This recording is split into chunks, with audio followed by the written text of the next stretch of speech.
No, it's just called 12. I should have changed that. 12.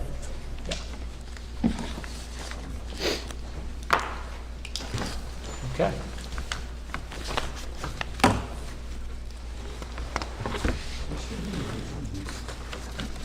Give Paul a minute to get back.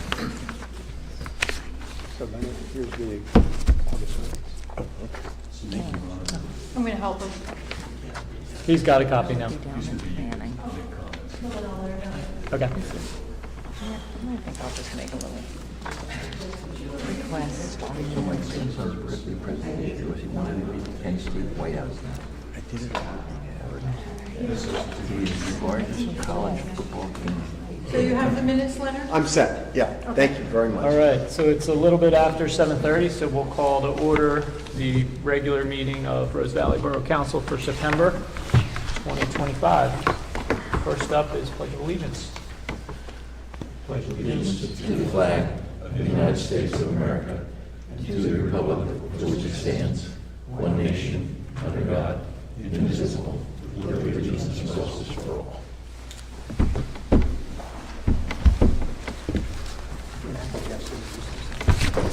Well, first we do approval of minutes. So first on the agenda is approval of minutes for our August council meeting.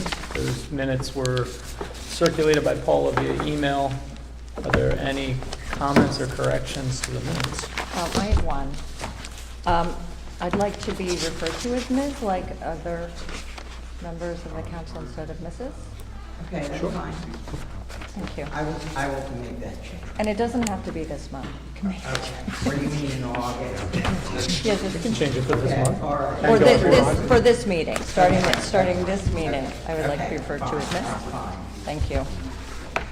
So Leonard did ask the question, why is it Ms.? Paula explained if they're a married couple, it could be Mr., you would be Mrs. because you're Mrs. Leonard Busby.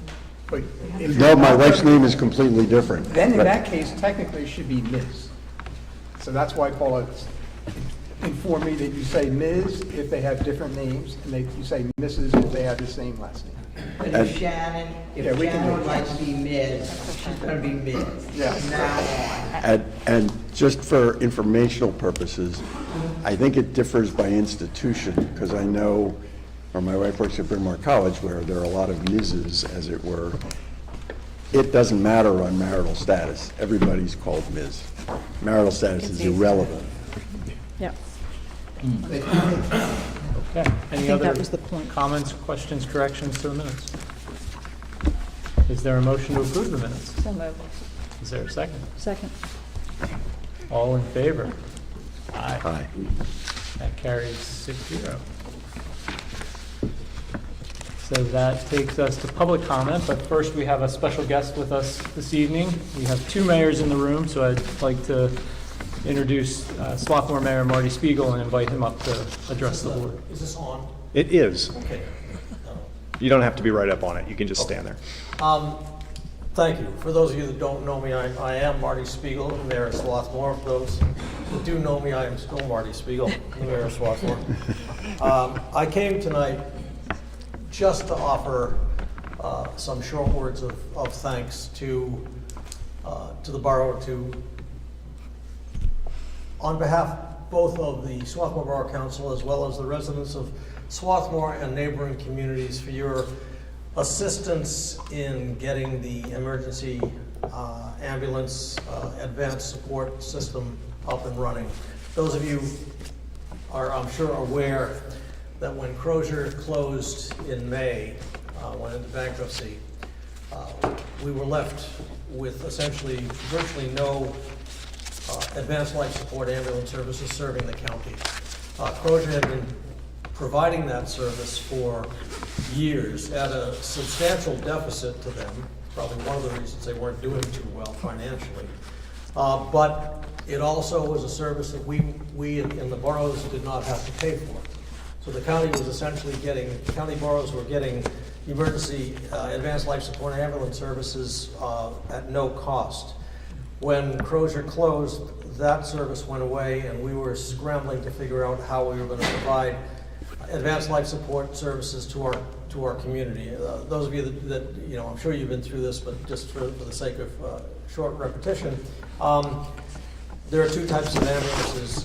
Basic life support ambulances that essentially have EMS and EMTs who can do certain things but cannot do as invasive interventions at the ambulance while you're getting to the hospital. Versus the advanced life support ambulances that can do intubation, they can do heart, more advanced heart, what am I trying to say? Resuscitation. Yeah, they can do, exactly, thank you, Carl. Resuscitation during the ambulance, so there wasn't that time lost getting to the hospital. So anyway, long and short, we were faced with this rather daunting task in 30 days, or I guess it was about 6 weeks that we had to get this emergency service back up and running for our communities. We had two options. We could either contract out with ambulance services that were already providing this to other communities, or we could do our own. We chose the second option despite the fact it was much more difficult and risky. Bill Hill and I had many conversations as to whether or not we were crazy trying to accomplish this in the short period of time that we had to do it. Somehow, however, we miraculously were able to get an ALS service up and running for our 4 communities: Rose Valley, Swarthmore, Rutledge, and Nether Providence. So again, I really just want to express my thanks personally, as well as the thanks of our community to all of you for your support, because without the support of our municipalities, this never could have happened. There were 2 principal people involved. Our fire chief, Conlon Booth, who is a career EMS provider as well as administrator, and Max Cooper from Nether Providence, who was an ER doc at Crozier before it closed. The 2 of them really pushed this initiative through, and without them, again, it would not have happened. But without the support of our communities, we would be hard-pressed to try to provide the basic life support that we need to provide to our community. So again, I'm here just to say thank you to Rose Valley and the other communities that helped push this initiative through. It's wonderful to have a more close relationship. Not only do we share a school district and common borders, as well as common values, but now we also share ambulance services. So again, thank you all. I just wanted to come and say thanks and see you all. It's always wonderful to visit the old mill and to be Well, at and Rose thank Valley. you, Marty, for all your work. And Marty, thank you, and Bill Hill is the hardest working mayor. that we know. Yes. We definitely know, but please take our thanks back to your council as well. We appreciate your leadership along with Nether Providence and really getting this ambulance stood up. Made it Thank you happen. again. Thank you. Good night all. Good night. Good night. There's actually a great article that Guy handed to me from the Swarthmorean, so if you haven't seen the article, there's a copy here if you'd like to see it. I would. All right. And it's got everybody's pictures in it, including Marty and Bill. And Cheryl. Henry? Cheryl's on the end. That's why you wanted to see it, right? Now I get it. All I right. just want to see what they You said. can autograph it if that's what you really wanted. Any public comment tonight? Katie?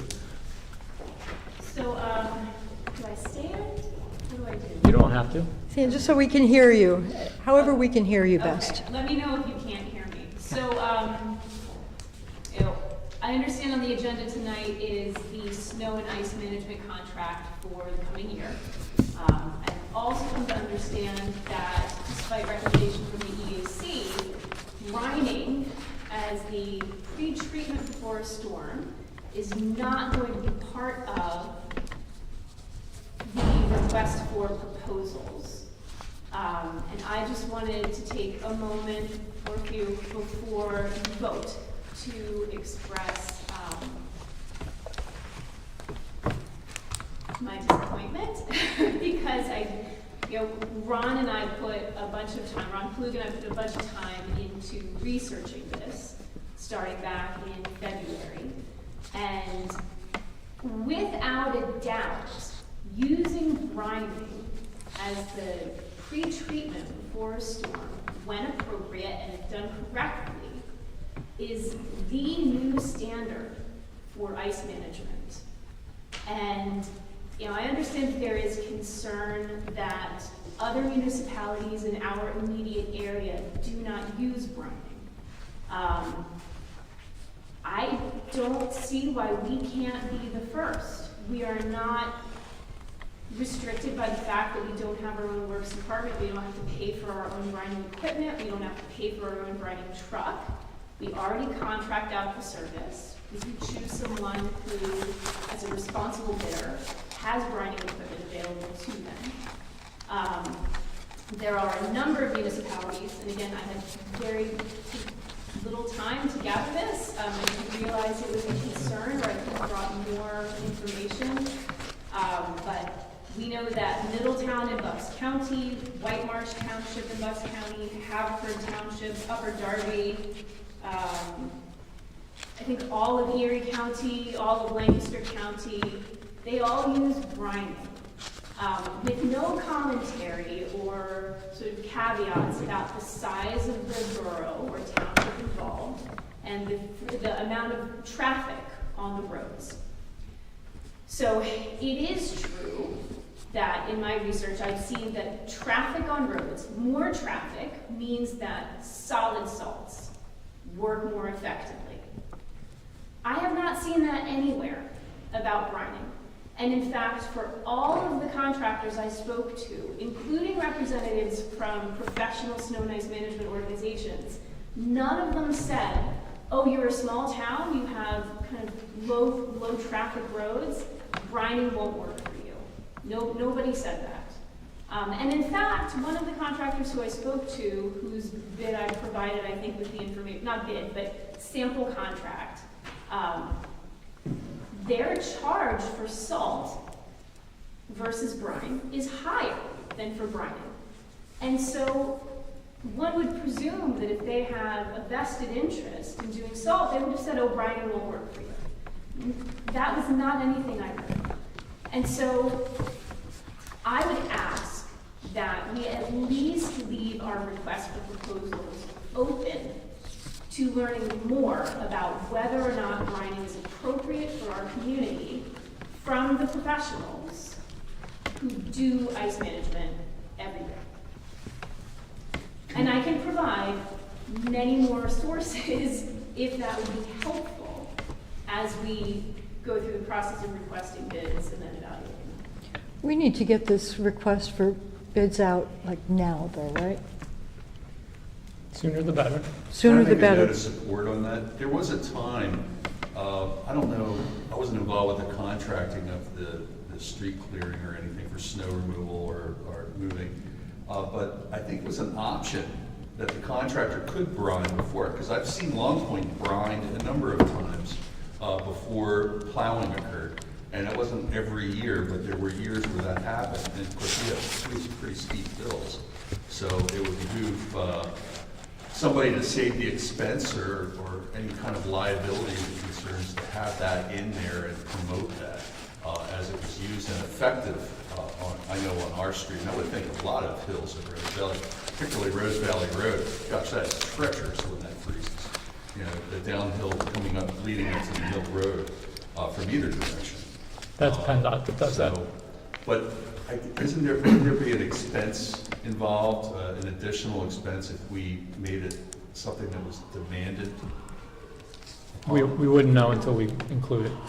From my experience, from my research, my conversations, pre-treatment should be happening. And in fact, our current provider does pre-treat, doesn't salt solids, which are not nearly as effective as brine at pre-treatment. Could hurt to look at.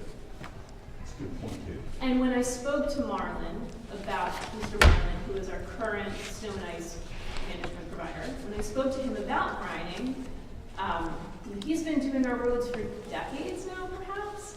His concern with brining wasn't that our roads are not appropriate for it.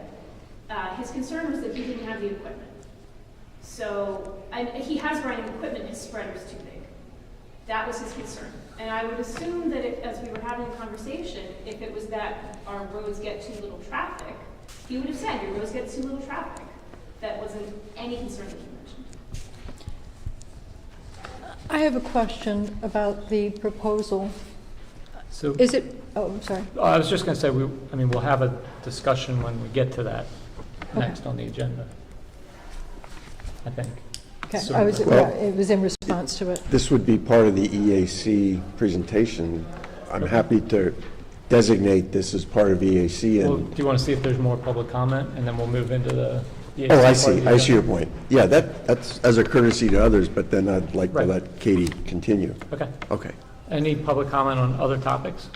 I was just going to say on this topic, it might behoove you to take a look at what we've had to spend on like guardrail smashes and things like that due to slippery roads. I mean, we've got a lot of hills here and we see a lot of accidents, and maybe this is something that is cost effective as well as a good idea. So that's all I'm going to say Okay. on that. Anything else? Okay. So let's do environment and EAC and roll right back into it. All right. So, Katie, you were offering the point about our current contractor pre-treats with salt solids instead of brining, but only because he doesn't have the equipment for brining, without having said anything about the volume of traffic. Right, and to be completely clear, he has the equipment to brine. His brine spreader is too large for our road. So he has equipment to brine, but not to brine in Rose Valley. Yes, exactly. So we would be disqualifying him. He said he would have to charge us a heck of a lot more than any numbers I saw as hypotheticals from other providers, vendors, because he would have to cut his spreader bar. You would want him to cut his spreader. I don't know. So I know that the mayor talked to Matt Hoopman about this, so I would open the floor to Bill to provide his feedback.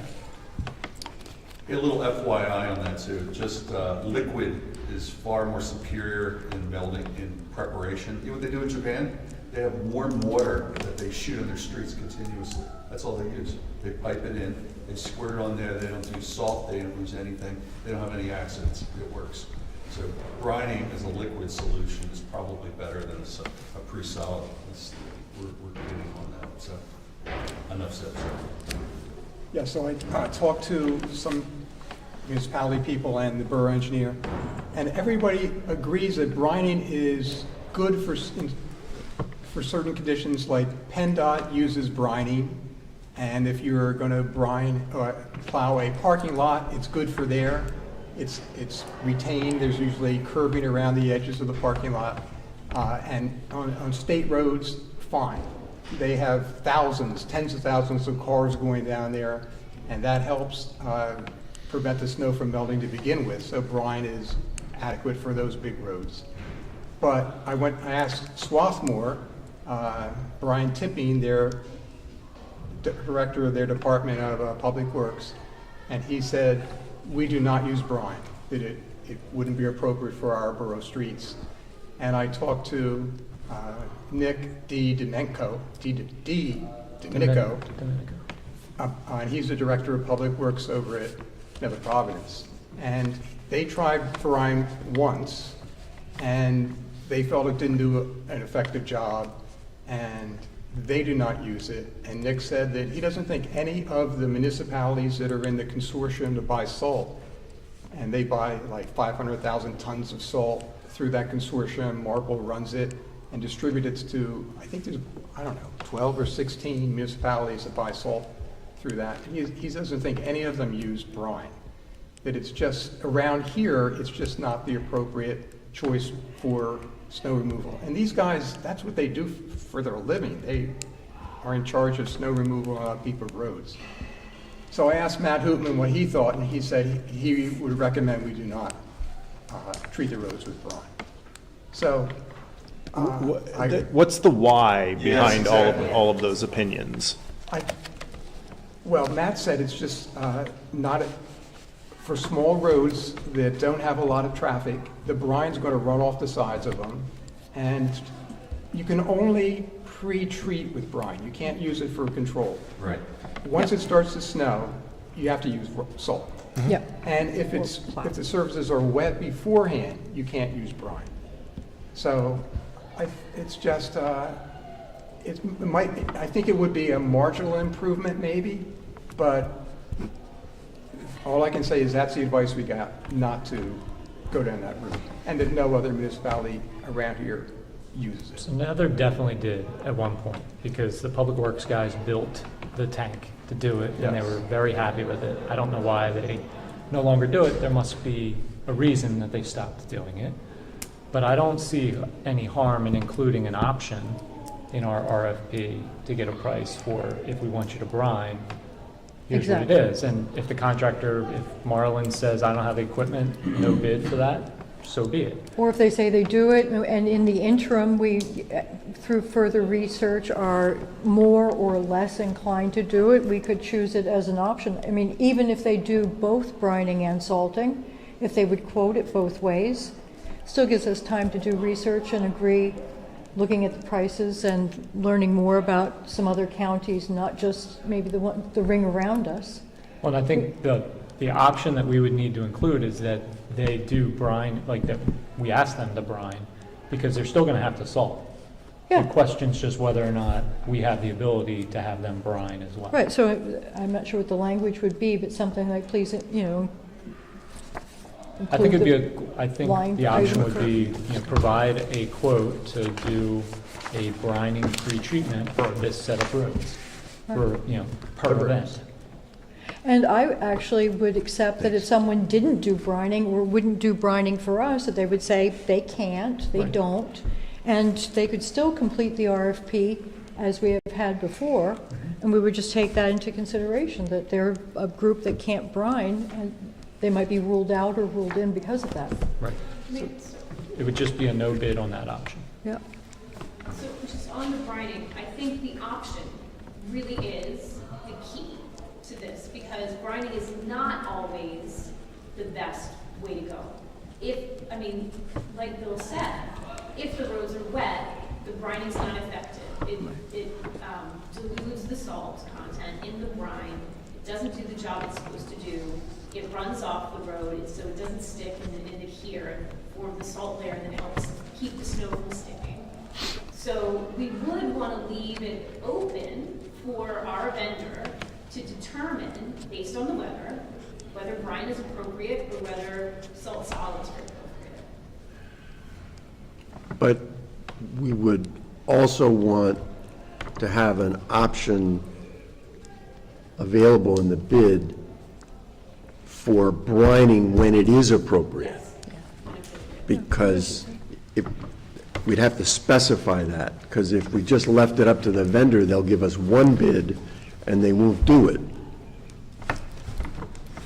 Right, Right. I think we're agreed. I don't see the, Quick no, go ahead. clarifying question. If we brine, are we then operating not per our borough engineer's recommendation? We don't have to follow his recommendations. Yes, but Legally, we don't have to. but we wouldn't be following his recommendation. Well, I don't mean to interrupt, Bill, but I'm not sure that I understood Bill's point to say that brining in advance of, while the road is dry, before it's wet with snow or rain, is a bad thing to allow. But maybe I misunderstood It's that. also not a borough engineer, township engineer question as much as it is a public works department snow removal contractor question. They're the ones that have the expertise on it, not a borough engineer. It certainly may be an expense factor. It could cost a lot to do the brining. Which is why we want it as an option. Right. I understood that it would be typically less expensive? It depends on who you ask. It uses less salt, so there's less material cost. However, the equipment involved. The equipment, There's a cost associated with the So it equipment. might, that's what we'll find out. I will say that the long-term cost solid salts is far and away greater than the long-term cost of brining because of the corrosive effect of the chloride from the road salts on our stormwater system. And our borough, I do not think we want to end up on the hook prematurely to need to redo our stormwater sewers. Okay. Less salt's better if it reaches the effectiveness. Yeah, I mean, we're going to talk about it when we get to it on the agenda. No, we're in the EAC section of the agenda. Yes. Okay. Well, why don't we, can we defer, does it make sense to defer further discussion about the snow plowing contract until we get to that on the agenda? That's going to make me have less to say. All right, moving on. Just a few things. We talked a lot about the salt issues and learned a lot about this from Katie and Ron, who have, as she said, worked extraordinarily hard this year to interview many people, to attend Zoom conferences, and to learn about this. And it has been their efforts on behalf of the EAC that have made this conversation take place. And that's a value in and of itself. So I want to express appreciation for that. A lot of our last meeting was devoted to that. A couple of quick notes. Eels were observed in Minquist Run here in Rose Valley. That's an environmental good thing, in my opinion. And in any event, they're native fish. And back in pre-colonial times, I read a history and science book that says the tonnage of eels in our freshwater streams exceeded the tonnage of all other fish in our streams and rivers. So they were a huge part of the habitat back in the day. The knotweed management program in the Chadwick Preserve and the Long Point floodplain has made huge progress. I walked down there last week, and there are no knotweed plants that are over my head or shoulders. Every knotweed plant I saw is at my knee or lower, and there are many fewer of them.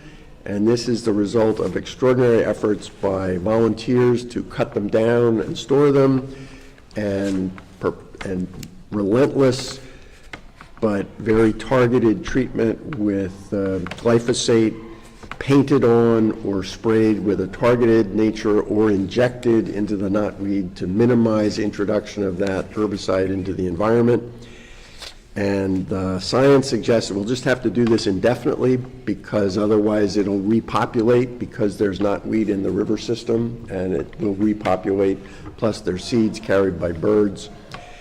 But it's almost gone from an observational perspective, and our future work will just be to contain it. The stilt grass is not so successful as yet, but that's going to take more years, and we're consulting and talking about that. But a big success on the knotweed.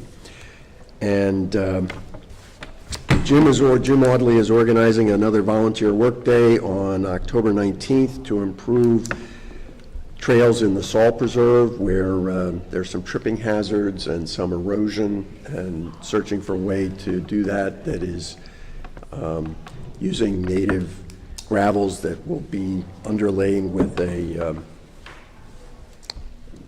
fabric, landscape fabric that will keep them from getting treaded down into the dirt. They'll stay at their same level. And the trails, some of those, that's been done on some parts of the trails, and it has worked extremely well. And that's going to be done in the one or two places where there's erosion, and some other places where there's new erosion. And that's all I have to offer for the EAC, except to say to our borough that we have 7 people in the EAC and several volunteer associate members who put in a huge amount of time and energy on this. Great. To make a short comment on the eels, it was written by Ogden Nash. I don't like eels except as meals. It's the way they feel. Good. All right. Thank you, Leonard. That takes us to Highways, Insurance, and Technology. Tony, and back to snow management. Snow, well, hey. So yeah, what's the next step on the snow management? So I think the next step would be to, someone make a motion to authorize going out for bid on snow and ice management. I'd like to see brining at the borough's discretion for pre-treatment included as an option in that. I'm so moved. Is there a second? Second, yeah. Any comments or questions? Just a question. The sequence of events here, does the borough initiate pre-treatment, or does the contractor? The contractor contacts the basically. borough. So in the RFP as it's already written, the contractor has to contact the borough manager prior to pre-treatment. So then, I'm hearing we're gonna ask the borough office to determine whether it's brine or salt in that particular. I think it would be up to the contractor, but I think Paula can ask them, are you gonna salt or brine? I don't think we want to direct means and methods. We just want to know in If we have advance. the option to use brine, why wouldn't we tell them to use brine when it's appropriate? I think we've always left it to the contractor to determine how to accomplish the work. If council wants it to be Paula's decision whether to brine or salt, we can do that. Well, I would think it'd be the low-cost approach and We don't know environmentally until we see safe the prices. approach. We don't know. It'll Matt, help, could I you think, just- when we see the prices. But in either case, this is, I think, an improvement over people pre-treating roads, maybe always appropriately and perfectly, but without any foreknowledge that it was happening. And we haven't, I don't think there've been complaints that they didn't treat the roads or, they treated them too much. But to actually know in advance, we're going to go out today, we're going to be brining. So you just, have a chance to weigh in on it, I think is a good thing. Could you just articulate again the option concept as you described it? So the RFP, or the request for bid, currently has a list of roads that have to get done in section 5. And so there would just be a section added to the end of this, would be, option 1, please provide a per event cost for brining as pre-treatment for the roads listed in section 5. And I suppose we should say, well, they're going to brine them all or not. Yeah. But at the very beginning, we say provide, the second sentence at the very beginning. Yes. Contractor shall provide with their bid a list of available equipment, their associated billing rates, and the cost per ton of spreading salt. I guess we should add, and the cost of pre-treating the borough roads with salt, and the cost of pre-treating the borough roads with brine. We want those prices. So we'll see. Oh, pre-treat with salt. Does anyone do that? Or, Yes. Oh, yeah, that's how they do it now. Yes. oh, they pre-treat with salt instead of brine? Okay, I didn't know that. And we can get that from people who bid on this. They'll give us the price for pre-treating with brine, the price for pre-treating with salt. And I guess Paul will be the one who decides. Well, that's Based on Well- what the costs are. That's the We don't know yet. But Paula can't decide if it's taking place at 2 in the morning to make the decision. Pre-treatment takes place, Oh, does you it? can do it Yeah. well in advance. You can do it 48 hours in advance if it stays dry. One more comment here. Yeah, is, with all due respect to Paula, is she the appropriate party to take on the responsibility of saying whether it should be brined or salted? And there's liability questions that go along with that as well. I think that there's better to be before that, a criteria that needs to be set up so that it's very clear under what situations you go with brine versus go with salt, one of them being when the roads are dry. But I don't think it's fair to throw that on Paula. And that was my comment before, that we don't typically specify means and methods. We leave it to the contractor. So what we want to have is a request by the bidder to provide a price for per event cost for pre-treating with brining, if brining is deemed appropriate? No, Or just brining? What's the cost of pre-treat with brine? What's the cost of pre-treat with salt? and then leave the bid to, leave it up to their discretion. Well, I think As to either which- method would be effective, whether it's brine or salt that you put down, presumably either one would do a good job. That's what we, Well, Brian doesn't do a good job in some situations. I think the contractor should know those situations. We don't tell them how much salt to put down. We don't tell them whether to use, salt or what time to do it, 3 hours before the storm. We trust their expertise on a lot of things, and I would trust them to pick between those two, since they're the ones that are liable and carry the insurance theoretically. Can I make one quick comment? I've managed in the past and currently manage snow removal and Oh, good. pre-treatment contracts for our parish and also for some commercial shopping centers. And the one thing I think that's important to recognize is the dynamic of any storm is dramatically different. Right. And I always err on the side of, if my contractor wants to pre-treat and you may only get a dusting of snow, you go with it and you do the work and you may pay more and you get a fixed cost in my case for pre-treatment and different methods on different surfaces. But bottom line is, it's really like it's a 24/7. If you have a 3-day storm, it's a constant battle of people making judgments with the guy calling me, do you want me, I got guys out, they can be there 3 in the morning. All that sort of stuff is kind of a crazy moment. And I don't think you can write a manual that says, these are the conditions that your contractor has to follow. These guys have a ton of experience, and oftentimes you make mistakes. So, but it is one of those things that if you do what you're saying and you ask them to provide you for a cost for brining as opposed to pre-treatment with salt, at least they have that in their arsenal that they can use, and you'll know the event cost of pre-treatment.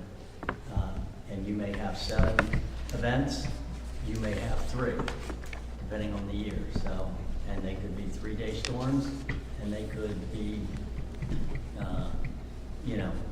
a dusting that you paid quite a lot of money to prepare. So that's just my comment. We also need a cost because we need to know what they're going to bill us. They currently bill us for the labor and they bill us for the cost of the salt, right? no, And the equipment. they bill us for They bill us- spreading the salt. Right. It includes the equipment and labor and the cost of the salt. Okay, but, Per ton. Right. For spreading it, it's gonna cost you $300 or whatever. right. So we need that established ahead of time in the bid to know, A, can they brine, and B, what are they going to charge us if they do? Or we need 3 things. We need pre-treatment with salt, pre-treatment with brine, and then during the storm, what's your cost per ton of spreading salt? They might come back, like you say, over the course of 3 days, and do salting at intersections or re-salt hills.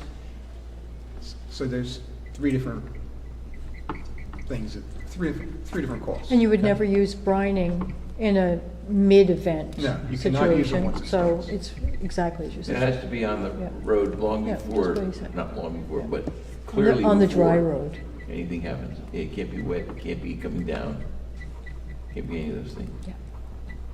We have one contract that's slightly different than that. What we pay for snow removal, for instance, is by the ends with an independent report. So he can spend 20 hours with his trucks, but we pay a fixed cost. It's based on an independent determination of how much snow fell. But we have a very much different situation than what you folks have, where you have a ton of different roads with different conditions, and those guys can be out there for 30 straight hours or something like that, but you want them to be. So I think what I'm hearing is it would make sense to include the permissibility of brine in the text of the contract and not eliminate that word, but have that word included in how the roads will be treated. Have it be an option, yeah. And then ask for each bidder to give us a price on those 3 things.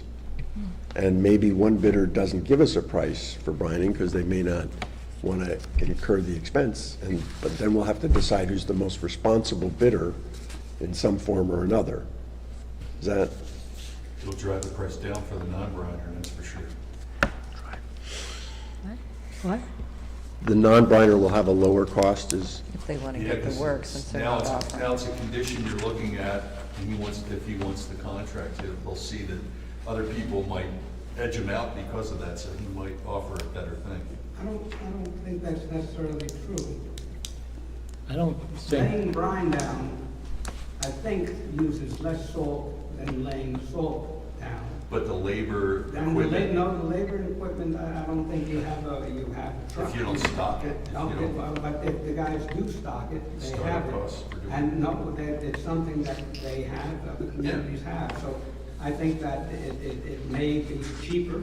Yeah. And that the other thing is that maybe that your contractor of 20 years is gonna blow these guys out of the water in the price. When we've looked at prices and things, I mean, we found that things get kind of crazy, and that what ends up controlling thing is the lowest responsible bidder, and he's been lowered by damn far, so that if he can't do brining and he's half the price, it's gonna be an obvious solution for you. We'll see. I think, That's just what I'm saying. so I think though that we do need to include it, brining as an option, not as a requirement. I don't want to do, give us a price for pre-treating with salt, give us a price for pre-treating with brine, and give us a price for treating with salt during an event. And the reason I don't want to do that is because we've every year gotten one bid from this guy. Right. And he's the one that's telling us I can't brine. So I don't want to put this out and get no bids. Well, I think the reason is that we've been doing it in November, and by November, they're full.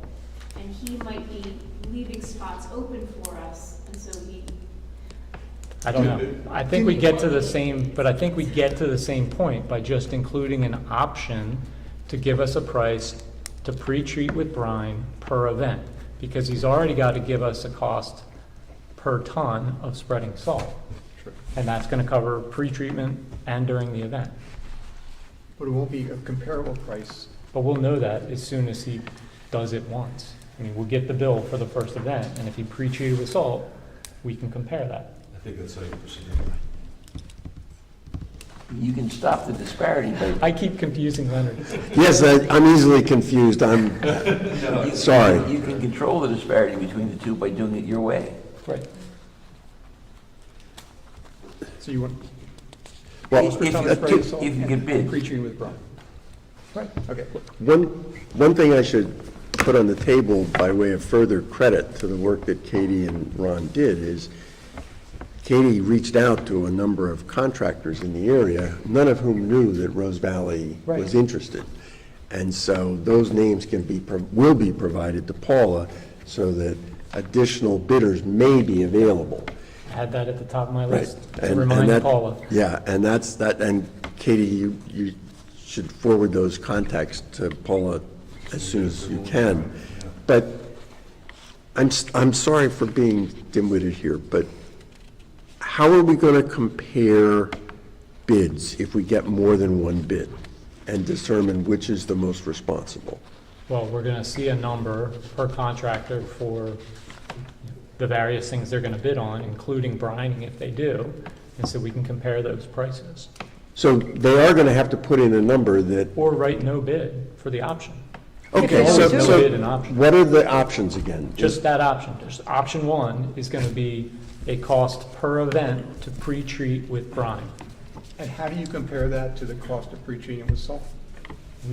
We will do that once we get an invoice from the contractor for an event.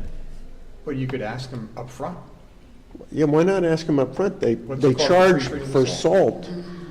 Now, if we're pre-treating with salt crystals instead of brine, he's Yeah. charging us by the hour for spreading those salt crystals. ton, by the ton. Per ton. So that's a price. You see, We're one gonna- is per ton and one is per event. I think that Right. that's the disparity, Well, that's fair. right? And we're going to So get, it's an assuming we get event of multiple. brine and it's a ton of salt. It's a ton of salt, 2 events, 1 event, a half an event. So it's the units that I That's- think don't quite agree. Yeah, it's going to be, I think we have to say, you're going to do pre-treating. We need the cost with brine versus salt. Yeah. We need that. Per event. I don't think You know, as so. Franklin T I don't think so. evaluated, put a I higher think you're gonna get value two on the bids, like, brine we're gonna get a bid in from certain contractor A situations. and a contractor B. It's gonna have their associated billing rates, so we can we can compare the billing rates. For plowing, for using the equipment. And then we're gonna And get for a cost putting out per salt. ton of salt, and we're gonna see contractor A is gonna charge us this per ton of salt, contractor B is gonna charge us this. And then they're gonna give us a per event thing of brining. and Oh, we can I see. compare So if the But we you're- need a so- per event to compare, That's- we need a per event for salt. No, you were not comparing brining to salt, because they're going to only do one or the other. So we Well, only at their comparing discretion. brining from contractor A to contractor B, right? Brining versus brining, salt versus salt. We're But don't not you wanna know how comparing, much- I was completely wrong to say comparing event. Should have just said no. It would solve the problem, wouldn't it? I'm If sorry. we asked for cost per ton of salts, for salt spreading, We do. and then a cost for pretreatment with brine. That's what I'm suggesting we do. Okay. Exactly. Because if they choose to pretreat with salt, we'll know that price. Right. Because they're doing it, We're gonna get a bill. we're gonna, well, But it's a little because late then. they won't give us a number. They We're won't give us leaving a it up to number. them whether they pre-treat with salt or It'll be so brining. exciting to have two Okay. bids to compare. Okay. If we get to that. Easy.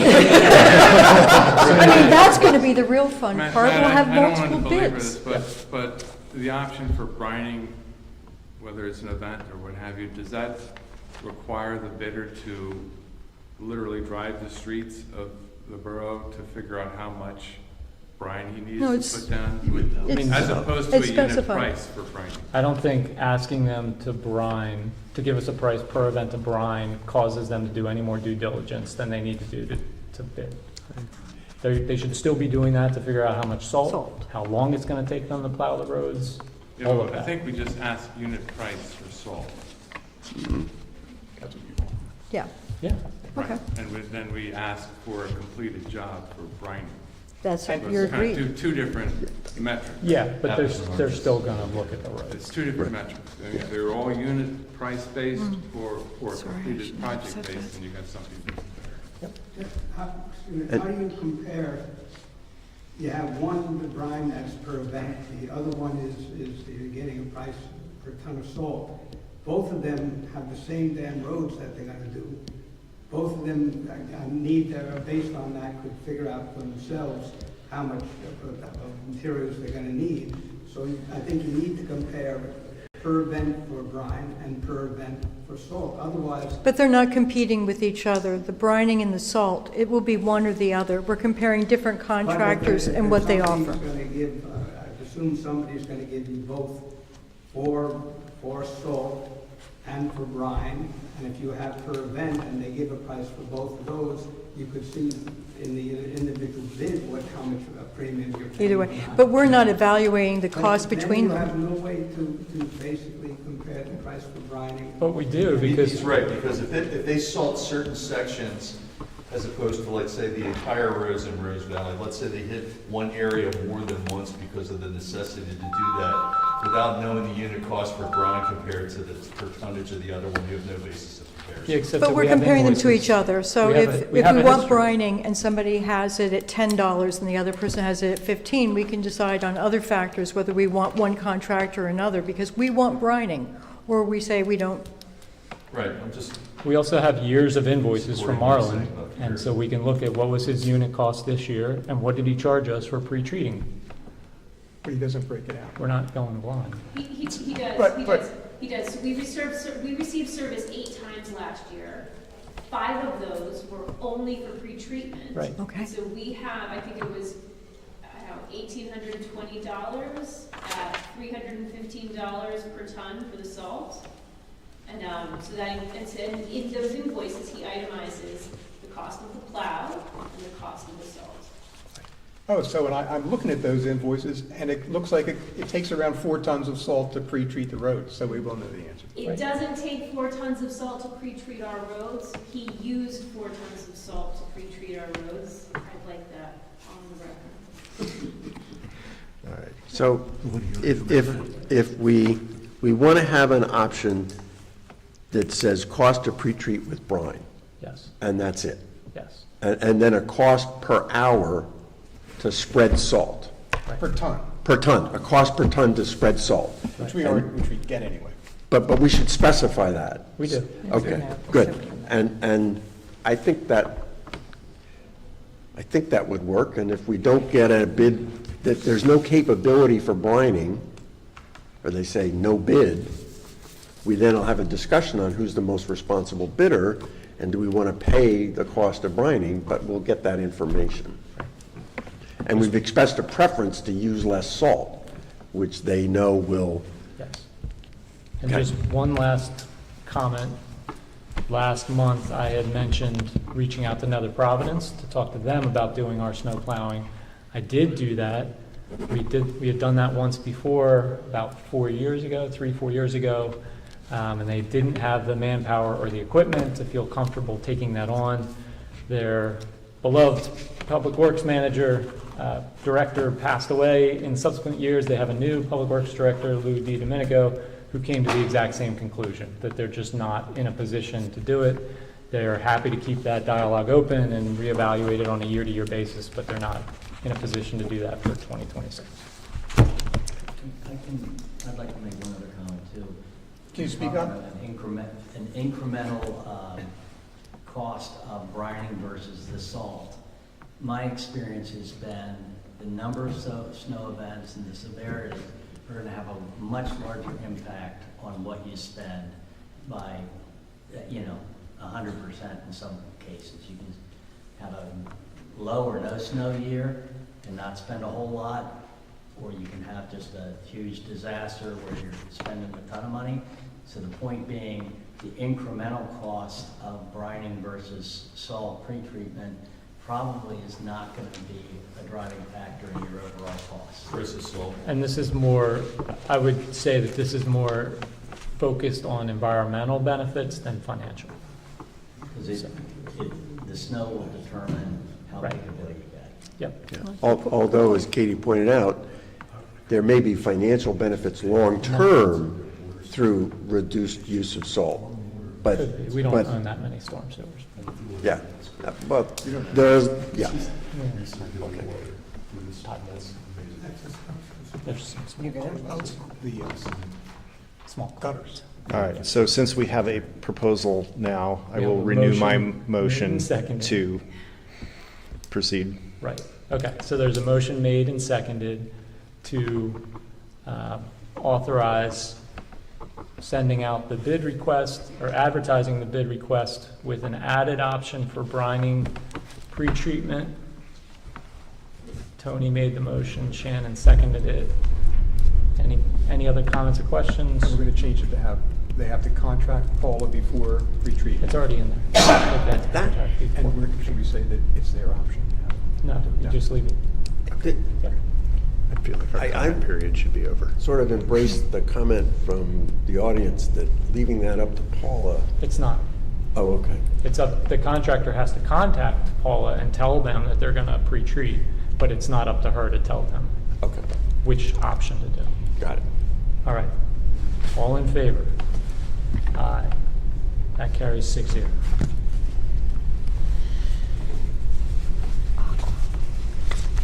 That is not where I thought we were going to spend our time tonight. I think that's a good result to try it this way. Yes. Yeah, It certainly But we've got some- opens everybody's eyes. got some big items coming up. All right, so talking about Aqua on Long Point Lane. I'm happy to say that it looks like they've done their loop around the lane as far as laying the water main. Carl, I think and Katie, I think it's fair to say they're attaching individual houses at this point is what's going on.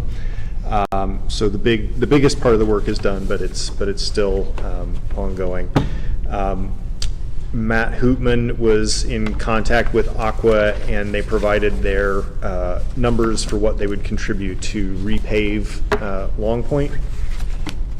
Matt, I will admit I'm a little unclear of the way that he's written this, but Aqua has offered $143,980 for mill and overlay curb to curb, the full width of the road.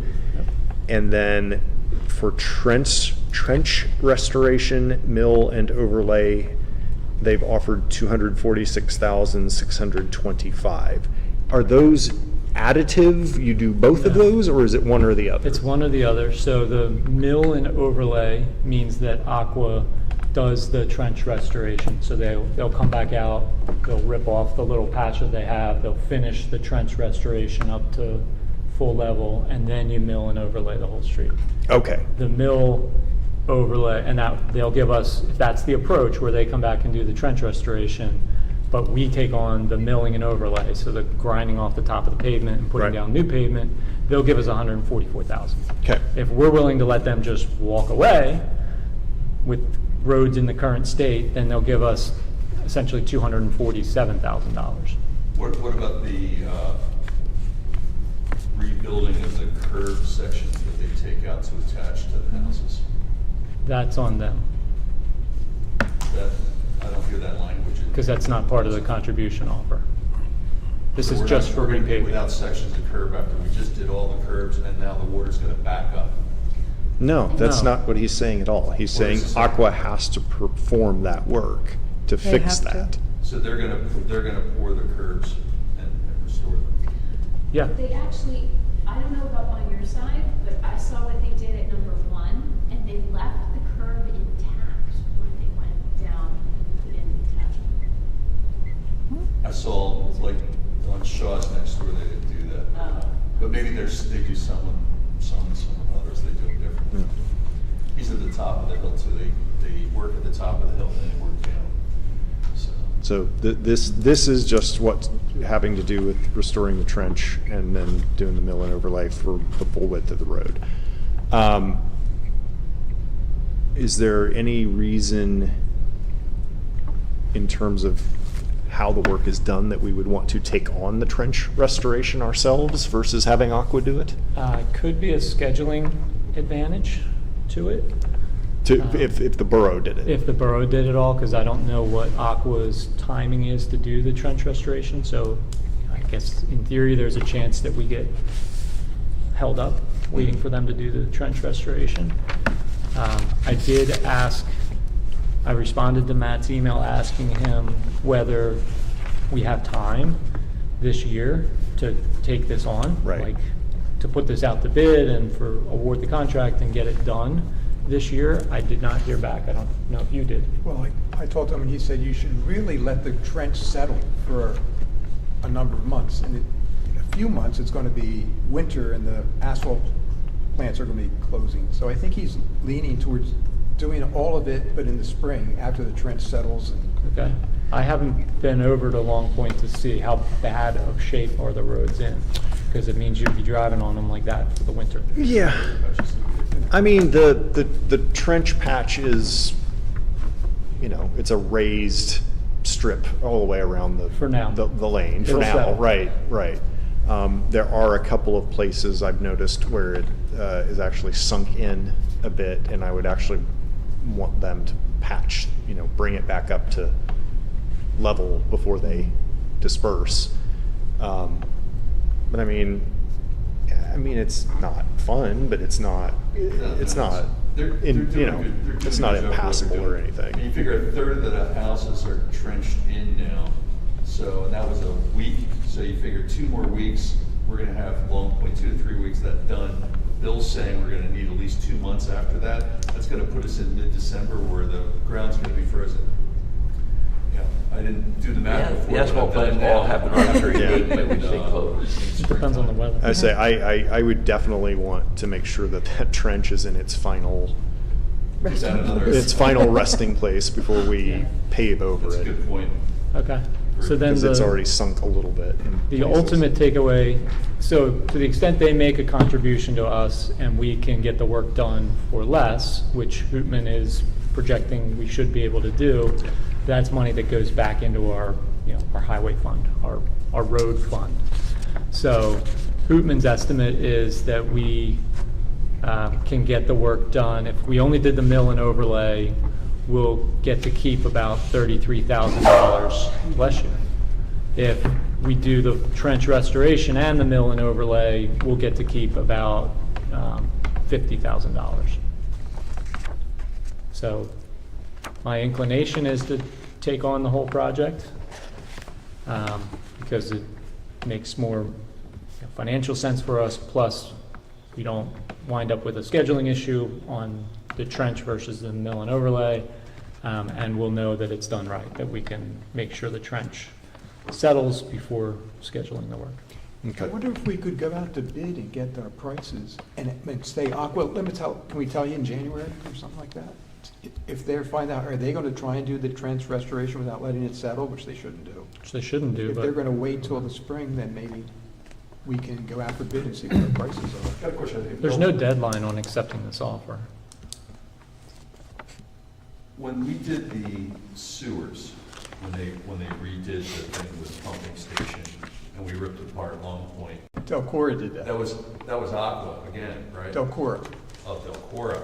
Now, did they give us the money to do that ourselves, or they handled? They don't do that. Because they botched that up. I mean, they eventually got it all straightened out, but they left errors there for a while. You know, they left areas with different levels, and people were bumping into stuff. They screwed up some of the people's entrances. Everything was fixed, but it took a while. And we're hoping to avoid that again, to have a nice, smooth ceiling. Of course, that's what everybody wants. But, I was just curious if we handled that or they handled that back at that time, because I know They handled that. You headed the committee to meet everybody on that before, years back. Delcora did that. Delcora did that. Okay. So I don't see a deadline in Aqua's email on when we need to accept this. My inclination is maybe we authorize going out to bid for this now, and then next month we'll have hard numbers from contractors that we can compare to this and decide whether or not to accept the offer. And should the bid specify to do the work in the spring? I think it's Should the all- invitation, because if you're supposed to let the trench settle, I'm just asking. Yeah. I think Matt definitely knows that. Matt's the one that would be putting it out to bid. If they did the repaving in the first week of December and finished the job before the end of this month, let's say in the next 2 weeks, it's possible, it's cutting it really close. The pavement plants aren't still open at that point. But somebody might offer you that as an option. They because of can't their because the schedule. pavement plants aren't open. They've got to get their asphalt. There's only a couple paving plants around and they close. Once it gets cold, they close. Yeah, that's mid-December. No, they close before that. Really? Yeah. Okay. Last year, they closed November 15th, I believe it was. Wow. Okay. So I'm just saying, should we specify that we want the bid to be when the asphalt business is reopened? Because if they give us a bid now and say, yeah, I'll bid it, Yeah. but I'll have to do it in October. Right. We don't want that. We can make sure that Matt makes that clear. Yeah. Okay. All All right, right. so then I'll make a motion to put out a request for bids on trench restoration, mill and overlay for Long Point Lane. Second. Any other comments or questions from the board? All in favor? Aye. That carries 6-0. Thank you. Will Matt write up the bid? Yeah, Matt writes it up and advertises it and collects it and gives it back to us. All right. I think that's it, Tony? That's all I got. So next on the agenda is library. Catherine is gallivanting around France without all of us, so she is not with us. Not that we're bitter. Not that I'm at all jealous. I think the only thing to keep in mind on the library for this month is that the Well-Read event is coming up at the end of September. So if you're interested, it is a great event. Sign up, get your tickets, and attend. That takes us to public safety. Cheryl. Actually, I have a few things. So I'll start off with traffic. So we have the monthly numbers, and the traffic is really hardly changed from last month. But that's not really the interesting story. I took a look at the average by day speeds, and looked at the percentage of cars going more, or vehicles going more than 40 miles an hour in every month. And I couldn't get this with labels on it, but I will submit it so everybody can look at it and see the raw data if they're interested. But we are running about 2.3% of cars that are vehicles traveling on Rose Valley Road are going more than 40 miles an hour, 41 miles an hour or more. You said 2 or 3%? Yes. Only that? I'm shocked it's that low. I can't believe that. Yeah, that sounds pretty That's, optimistic. I cannot comprehend that. Bumpy paving. That could be. That's the speed when they pass the monitor. Wow. I mean, I'm shocked that there are like 90,000 passages per month on that road. That's because 40,000 are from Traymore and they slow down to make the turn. So, but the good news is, it was hard to have these numbers out of context. In all of '24, we, starting off the beginning of '24, we ranged between 4.5 and 5.2%. So these numbers are small, but it's almost a 50% reduction, and seems to have, it was hard to tweak out because there are some seasonal changes with the, I guess, driving habits. It's snowy, people go slower. School there's buses. School buses, slowing everybody down, those The speed kids. limit's changed. Didn't the speed limit also change? I think that's where Yes. Cheryl's going with it. So here we go. Bumpier. And it's crummy paving, that's the fact. Oh, you think it's a, yeah. The quality of the smoothness of the paving, not just here, but everywhere, when they're repaving a half a lane or a quarter a lane, it's crummy. Yeah, you're right, it's like happening everywhere. Everybody Yeah, thinks they're that doing might have been it, but it's a little Let's- more cyclical than that. Drive Westchester Pike recently? It's ridiculous. So this brings us to, so what this data does not yet have are the comparisons looking at when there are decreases, significant decreases in we're going to call speeders, people going more than 40. But how much of an effect the speed limit was changed from 35 to 30 earlier this year. I'm not sure which month, so I wasn't able to put that in. May. That's good. Though, and we also had a speed trap. So we had a state police officer who was parked outside of Traymore, blocking everything up for a few days, and that may have had one of the effects. But that segues into the 30 mile an hour on Rose Valley Road. Some of the signs are up, and I expect that we might even see further decreases with the remainder of the signs going up, especially the one by the speed display and sensor at what's called the parking lot. So Possum Hollow, Rose Valley Road, that parking lot. When you're coming northbound on that, there is a display that says your speed is 32. But without a sign that says what your speed should be less than, it's kind of like, is that good or bad? In the other direction, it says your speed 32, speed limit 30 with a little red dot. Really very nice. So we'll have the same thing on the other side of the road, and I've been working with Paula. She has the signs, somebody put them in, and also to clear around them. We have so much overgrowth that actually some of our signs are completely hidden from view. So we'll see if that helps even a little more. And you saw that I sent the diagram of Yes. where PennDOT approved And for the me and signs. PennDOT had exactly the same ideas. So we just have to make sure we put the signs where PennDOT says they can go Yes. on that diagram. So enough about traffic. Police. The report is may be in everyone's packet. I didn't have one. There were 6 events. There were 2 sets that were redacted. I contacted them. They said that was correct. Of the 6 events,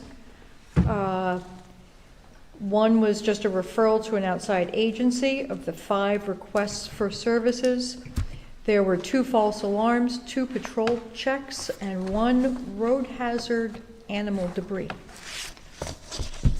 I know what Kind of that a usual- was. Oh, yeah? That was across the street, around the corner from where I live. But that was another Providence police officer who responded to the 911 call and a deer was in somebody's backyard. Their son went out to play in the backyard. The deer spooked and impaled itself on their fence and was suffering. And so the officer came to euthanize the deer. Oh, I think that's different than this one, though. This is road hazard. Oh, that's well, maybe that, And this okay, is- I'm sorry. this is I state just, police. But that was this, okay, this is, tough month for the animals in Rose Valley. I don't know why the Nether Providence officer responded to that, but Thank God he that's did. that's what happened. Yeah, closest probably. Because he could have waited a long time for somebody else to come. At least he was Johnny on the spot to solve the problem, stop the suffering and trauma for those poor people. Not to mention the deer. What? Not to mention the deer. Well, I'm sure if I was the deer impaled on a fence like that, somebody would put out my misery. But you're right, Matt, not a road hazard, my error. And the fire report, there were 4 reported events. 3 of them were automatic fire alarms, and then there was a single wires fire at in the area of school in Rose Valley. So maybe at SRV, but at any rate near it. Not so much going on there. On Town Watch, I started talking with Tony, and next month we're going to spend some more time about having something about Town Watch added to the website, so people know what it is, who to call, maybe a map showing the 3 areas that are covered, the captains kind of called out on it, who are they, what is it, how much fun it is, you know, get out of the house. We'll work on it. Paula mentioned, and it's been a long time, and I'm in such agreement that we'd like to have Town Watch appreciation. We used to do this once a year, every other year. It's now been 2 or 3 years. And so I will be putting forward a budget item of hundreds of dollars for that event, and we will have our state police liaison meet us, and we will recognize Pat Edmondson's devotion and his recent retirement from, he doesn't even live in Rose Valley. He's been captain, and he's still making signs. And we do have a new liaison with the state police, a community service ambassador, and his name is David Wen, I think it's pronounced.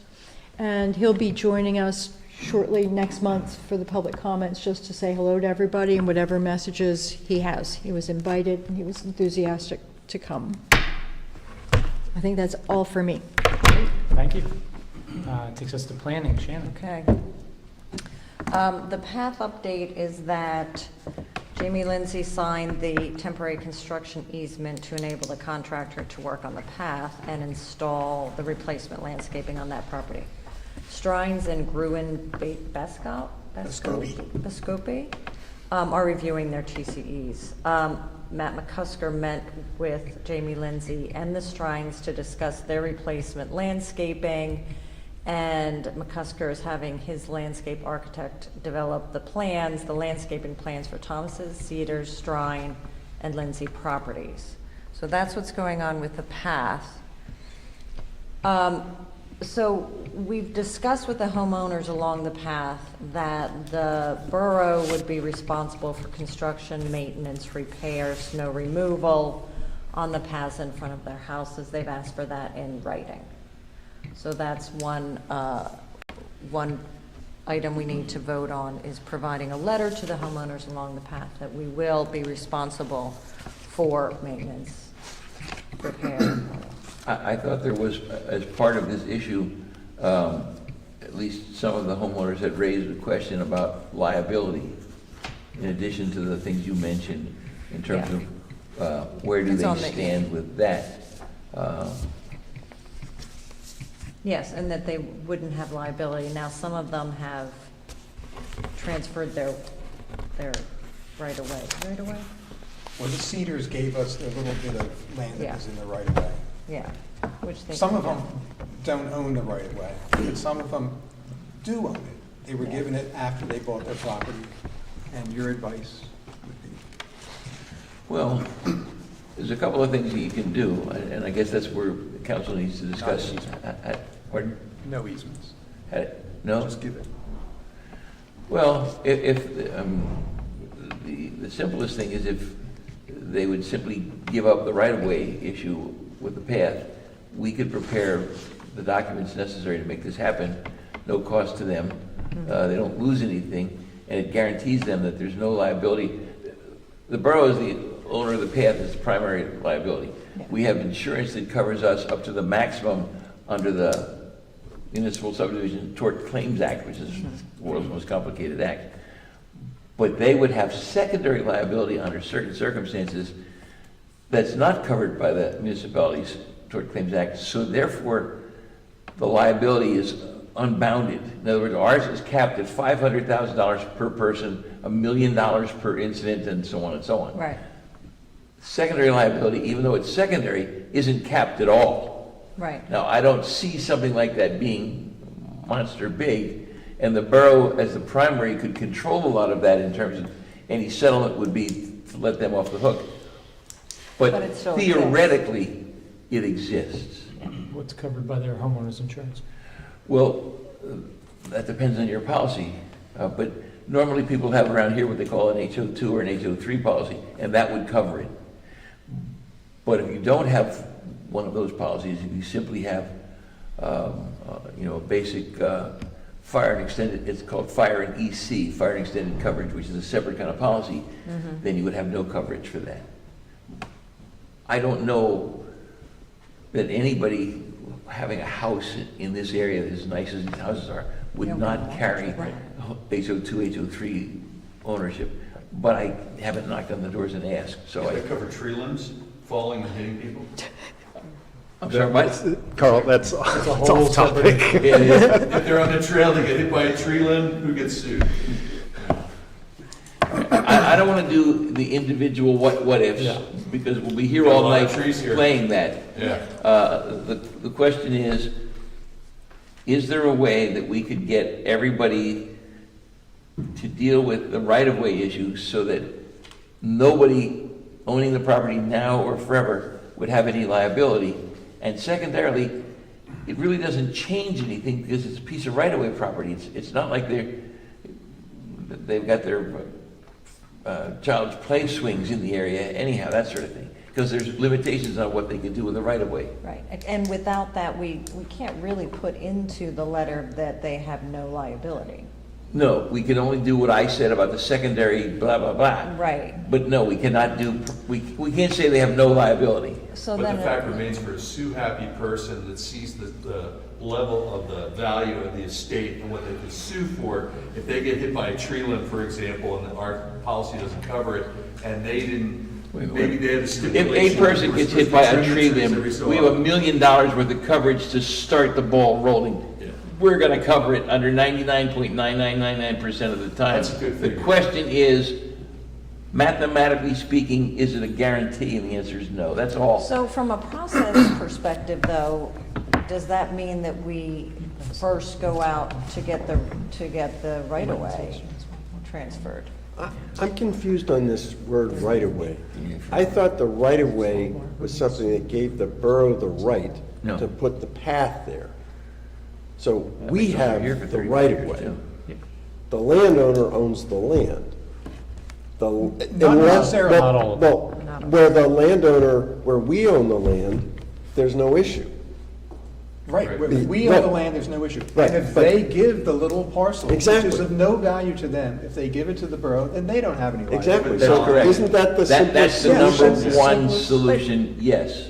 Okay, And- then, but shouldn't we get them to That be- commit to No, that? I think we can offer Yeah. it to them. I don't think we can make them take it. But I think if we explain it to them correctly, it makes sense to do it. If they don't choose to do it, what's the likelihood that any of them will be sued down the path? Well, Pretty darn slim. Yeah, exactly. I mean, I just asked Guy, he's been solicitor in Swarthmore for 30 years. Swarthmore has sidewalks everywhere. When's the last time Swarthmore got sued for something that happened on a sidewalk in the borough? And he said, it's Never. never happened Never. in his 30 years there. I started off as assistant solicitor in 1972 over there, 50 and years. it's never happened since then, so the answer is no. The likelihood of them being sued is really slim, but nonetheless, the smartest thing for us to do is make the offer, I think, and if they're willing to accept it, then everybody comes out ahead, because now it's not even a question to be debated by anybody down the road ever. Right, but back to the letter, is that two separate things then?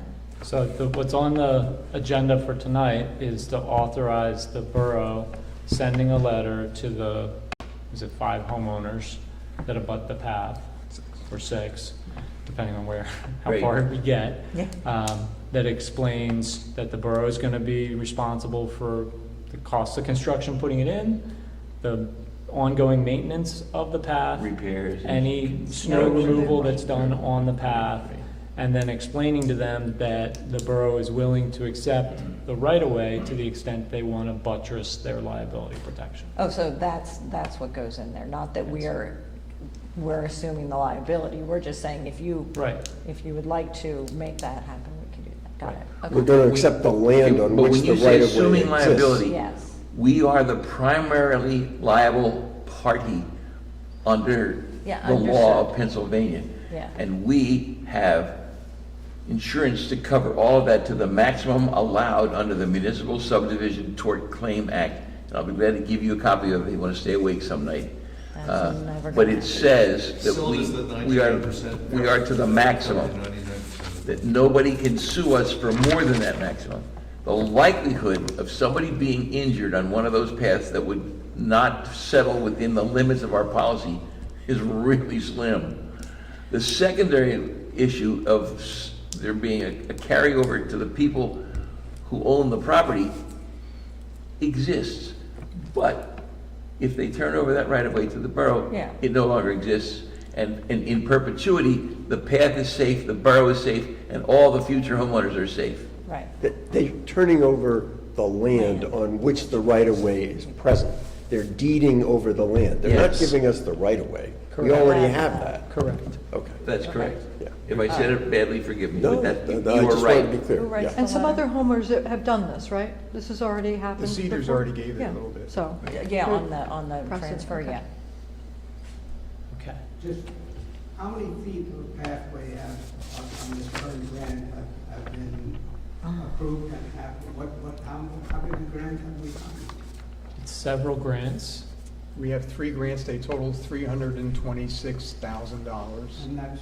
1,500, basically 1,500 feet of pathway. And just a silly question, it's, as I understand, about a 4-foot wide path. Yes, It's 4 gonna be foot. asphalt. Yes. And that while it's meant for pedestrians, there's a lot of kids in the area. There's steep grades. If kids start using this, especially steep descents at all, how is that controllable? The hope is that kids will use this. I'm not sure I understand your I question. mean by bike, I don't mean by Yeah. pedestrian. Bikes, Fine. the scooters, that's a big deal now. That's the electric what we're scooters. building a path for. Excuse me? That's what we're building a path for, to let people get around the borough. It's That's where we're building. intended to be for bicycles and kids on bicycles. For anybody to use it, just like kids ride bikes on sidewalks all over the place. Yeah. Yeah. Okay. All right. I'd like to know if we're going to use brine or salt. Oh, no, you would, let's ask Paula. On the walking path. You're also going to have to provide for a budget, some type of budget for this. Clearly, I failed in my mission to be clear. Yes, if we're going to do snow Yeah. removal on the path, Yeah. it'll be in future budgets. That's It right. won't happen before the end of this snow season, No. No, it will not. Well, the path will be there, before February. hopefully. Hopefully. But we And can, then we better provide some money to Yeah. clear it.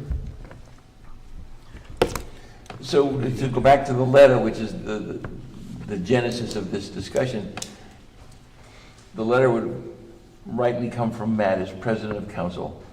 See, I think it could come from either me or Bill, or me and Bill. what could come, Bill could be in on, but since I really think it has to come with you as part of the, because you're the president of council, and you have you have the authority at this level to participate in the exchange of the deeds and things. But I think that's, the letter is what we just explained. So the question is, do you want to send that letter or not? Yeah, that's the question. So is there a motion to authorize the borough sending that letter that Actually, we you discussed? don't need a motion to send a letter. You just need, if you get a consensus of people to Okay. send a letter, send a letter. I'm in favor. I'm in favor. Yeah. Am I Okay. writing the letter? Beg your pardon? Feels like. We'll work together on it. Okay, so that's consensus. Okay. Okay, so the next, oh, we're done with that, right? Yes. So the next one has to do with repealing the amusement tax ordinance that we have discussed with the Rose Valley folks. Let me see if I got this right, because we have two items. One is the 12th addendum to the agreement of lease with the Rose Valley folk, which discusses the repealing of the amusement tax. In exchange. The other decision is authorizing, and I'm doing them together because they're related, that we will authorize advertisement that we are considering repealing that ordinance, You have to have an ordinance to repeal an ordinance. which we have, well, we have So we have a resolution. we have a resolution. So you're right, it's all interrelated. We have an existing lease with the folk that has 11 addendums so far, and so the proposal would be to do a 12th addendum, which sets forth certain things such as reducing our rent and documenting the areas of this building that we're allowed to use. To enter that addendum to the lease, we have to authorize it by resolution, so that's the resolution. Okay. And then part and parcel of the terms of the lease that are being amended by this 12th addendum is that we're doing this in exchange for eliminating or repealing, I should say, the amusement tax, which For- the folk is now the only entity in the borough. So that's it's just subject to. going away entirely. Did I Yeah. get that all right, Mr. Mayor? You did, and she has a good point. We need an ordinance to repeal an ordinance. Correct. And we have to advertise that. We're Write that the little advertisement ordinance. would be to advertise the ordinance repealing the amusement tax ordinance. Yes. So I know. so we need the ordinance. I didn't write these rules. Okay. And the amendment, which I left at home, the Which 12th Amendment. Or 12. Sir? It would be 12. All right. Well,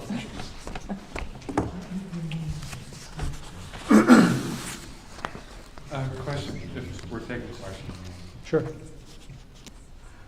The amusement tax would be repealed like immediately? next month. Next month, okay. But we have to advertise that we're thinking about it. And- We're not deciding to repeal it, we're deciding to talk about it next month and Okay. consider it.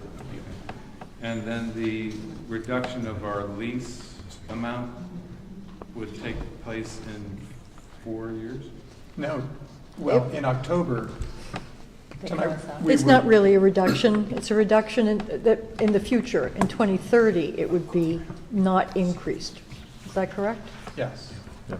It would We're not paying be- zero now. Could we just take a quick step back to talk about, I think it would be instructional for hopefully the people watching at home and our neighbors here to like understand what's the current state of play and what are we talking about doing here? Because it took a little bit of going through the documents for me to sort it all out. My goal would be if we're repealing the amusement tax, we should pay nothing at the same time for the use of that space.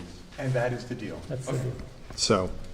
So under the current, like Bill said, like going back to, I see 1958, we were paying rent to the folk to use the borough office and to use this room for meetings.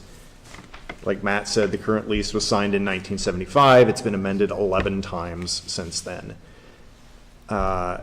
In 2010 and 2020, the folk granted the borough 10-year rent breaks, essentially, to help the borough buy the gatehouse on Old Mill Lane and then buy the Wharton Esherick table from the Hedgerow Theater. Am I understanding all that correctly? Yes. Where does that table live now? In Bill's house. Is it in the museum? No, it's in Hedgerow. It was at the museum. and But they then- were gonna sell it, right? Yes. Well, yeah, they were, and In order for them the to keep it. museum got it, or the borough got it. It was at the museum, but then Hedgerow had an exhibit of Wharton Esherick memorabilia, and the table went back to Hedgerow, and the table is now at Hedgerow. Yeah. Okay. So the borough It acquired sort of it went and on a donated. circular path. It- Yep. Sort of on loan. Got it. Okay. We never got that staircase back, the winding staircase. We did, the museum bought the winding staircase, but we don't have a place yet to re-erect. That's great, I think it was a work of art. We did get it, though. Thank you. All right, That's so- That's good news. So under the current state of our lease, we have a 15-year lease for the borough office. I don't think it's 15, I think it's 10. And then for 5 years, Guys, let me Yeah, go ahead. let me do my next sentence. The way it reads right now is 2020 to 2030 for 10 years. The At rent zero. is $1 a month. Yes. And then for the next 5 years, it's $450 Okay, a so month. that'd be 15. So 15. So right now, we're at a nominal, symbolic rent of $1 a month until 2030. 2031, it goes up to $450. The borough, and this is where I had a question, is Old Mill Lane a private lane? Yes. Okay, so part of the deal of the lease, and this is going back all the way to the 75, is that the borough provides snow plowing for Old Mill Lane and the parking lot here. The borough maintains 2 exterior lights that are just outside the building. Well, that was in the original lease. That was in the original lease. The way the original lease is written is the borough can use this room for meetings without charge 3 times a year, not 3 times a month, as we actually do. And then the borough allows the folk to use the gatehouse garage. Is that little red garage? It's not red, it's a stone. It's past that. it's past that, it's that It's the little first stone one you get building. to. Okay. The red one is privately owned. Okay, so they use the gatehouse garage for storage, the folk maintain that garage, and I guess the Boy Scouts are currently using it to store stuff for their tree sale. So all correct so far? Yep. Okay. Outside of the lease, the borough, the folk have been allowing us to use this room for council, EAC, and planning commission meetings up to like 3 times a month without charge. Is that? They have been, because Yeah. the lease allows them to. The lease says we get 3 times a year. Right. But if you want to meet other times, we can talk about it. Yeah. But it's not, it's kind of, It's at their discretion. it's at their discretion. It's not an obligation under the lease. And then we, the borough, are providing streetlights along Old Mill Lane in the parking lot, which is again sort of an outside the lease thing we've been doing. Yes. Yes, okay. So the proposal before us then, as I understand it, is we would basically stay at the symbolic $1 a month rent for the borough office. And the way it's written is as long as the lease is in effect. Right, because either party could say, we want to give 60 days notice and we're not doing it. Right, okay, so we're not fixing we're not going to do any extraordinary 99-year lease term or anything like that. Okay. We would officially bring into the lease 3 times a month use of the room. We would officially bring into the lease the borough's provision of the streetlights. And then I suppose consideration for all of that is that we would eliminate the amusement tax altogether. Right? Yes. Okay. So, thank you for your patience. I wanted to make sure I was really understanding what the documents were saying. Let me check Do one we- more time. do we need to extend the 2030, lease? do- Do we need to extend the lease? I mean, as of now, the lease is good until 2035. But we're not saying anything about the term of the lease in this 12th addendum. Yes, we're saying the term of the lease is as long as the lease shall remain in effect. It's Yeah, not we should define it. cancelable We should during that define a term. 15-year period on 90 days' notice, Or is it? 60 days, yes, you can cancel it. And that's why it says, as long as the lease remains in effect, either party could decide, give 60 days notice at the end of a year. So it's And say- cancelable before the end of the term? It has to be maybe a renewable term. Well, that's- Well, it's, well, no, That's well, not no, no, no, normal. it's cancelable at the end of each term. Right. If they don't. It has to Oh, be a so, term. but not during the term. No, it's 60 days before the end of the year. Okay, Okay. before the end of the year in which it expires, Yes, Yeah. in which the term expires. right. Yeah, Yeah. Not Year to each- year not lease. during the term. No, no, It's not no. a Well, year. no, No, it's not, well, we're trying to verify that. It started as a year-to-year lease. Like, the original term was 1 year at a time. Okay. Automatically And then renewing? automatically renewing unless 60 days notice prior to the expiration, That's good. is my understanding. And I might be misreading this. When I saw $0 for 10 years, I assumed that meant it was a 10-year lease. Well, and as did I. But it sounds like it's $0 per year for 10 years is what the rent is set at. But it's Well- actually a year-to-year lease? I, as the lessee in this situation, would argue we've got a 15-year term. Well, the rent is. set No, at 20 cents. no, the 11th addendum term, for the term of 10 years from the first day of January 2020, an annual nominal rent of $1, It's on the back of it. So it's a 10-year term. and then subsequently for the term of 5 years from January 2030, 450. I would say that that is, I mean, that is the term paragraph. It may not be the most It's under this. elegant from a lawyer's perspective way to write it, but it's the term. So we're in the middle of this. So we are 5 years into the 10 years of $1 lease or $1 rent. And then we still have an additional 5 years on the term after that at $450 a month. Which is now being reduced to $1 a month. $1 a month, but But the this is term, worded- yeah, the 12th We amendment. just turned it into, we would be turning this into a year-to-year Right, the lease. 12th, the Which we 12th don't wanna addendum do. doesn't say anything about how long, and so we Well, would be, yes, we would be turning it into a year-to-year. We don't Folk want did to, say that if they don't want to rent it to us anymore, they have problems, should they have the right to say, we're going to give you notice that we're not going to renew the lease? Not We'll during- give them, we'll not notice of- not if we're forgiving them the amusement tax for the next Well, that forever. amusement tax, make it 26,000 a year. I mean, it's a quid pro quo. Okay. You so- do away with Should it say? the rent, we do away with the tax In perpetuity. in perpetuity. Well, no, it's not in perpetuity, because any borough council can Can- choose to re-adopt Yeah. the amusement Yeah. tax. But, I mean, the way I heard it, at 2031, we'd be paying $450 a month, Correct. which I would think we should make that $1 to match up with the That's what they're proposing. gift. That is what's. That's what How they're much is the amusement tax forgiveness? Aha. And how much? And now The that's, other is a little less than $6,000. so, many thanks to Paula. 2024, the folk paid $12,484.50 in amusement tax. Thus far in 2025, it's $10,526. Have they And paid that's what any of will it? be. I- That's for their fiscal year, 10,000, what was it? 10,526. Have they paid for this year? They have, okay. So, The prior one, the 12,000 was for their prior fiscal Yeah. year. okay.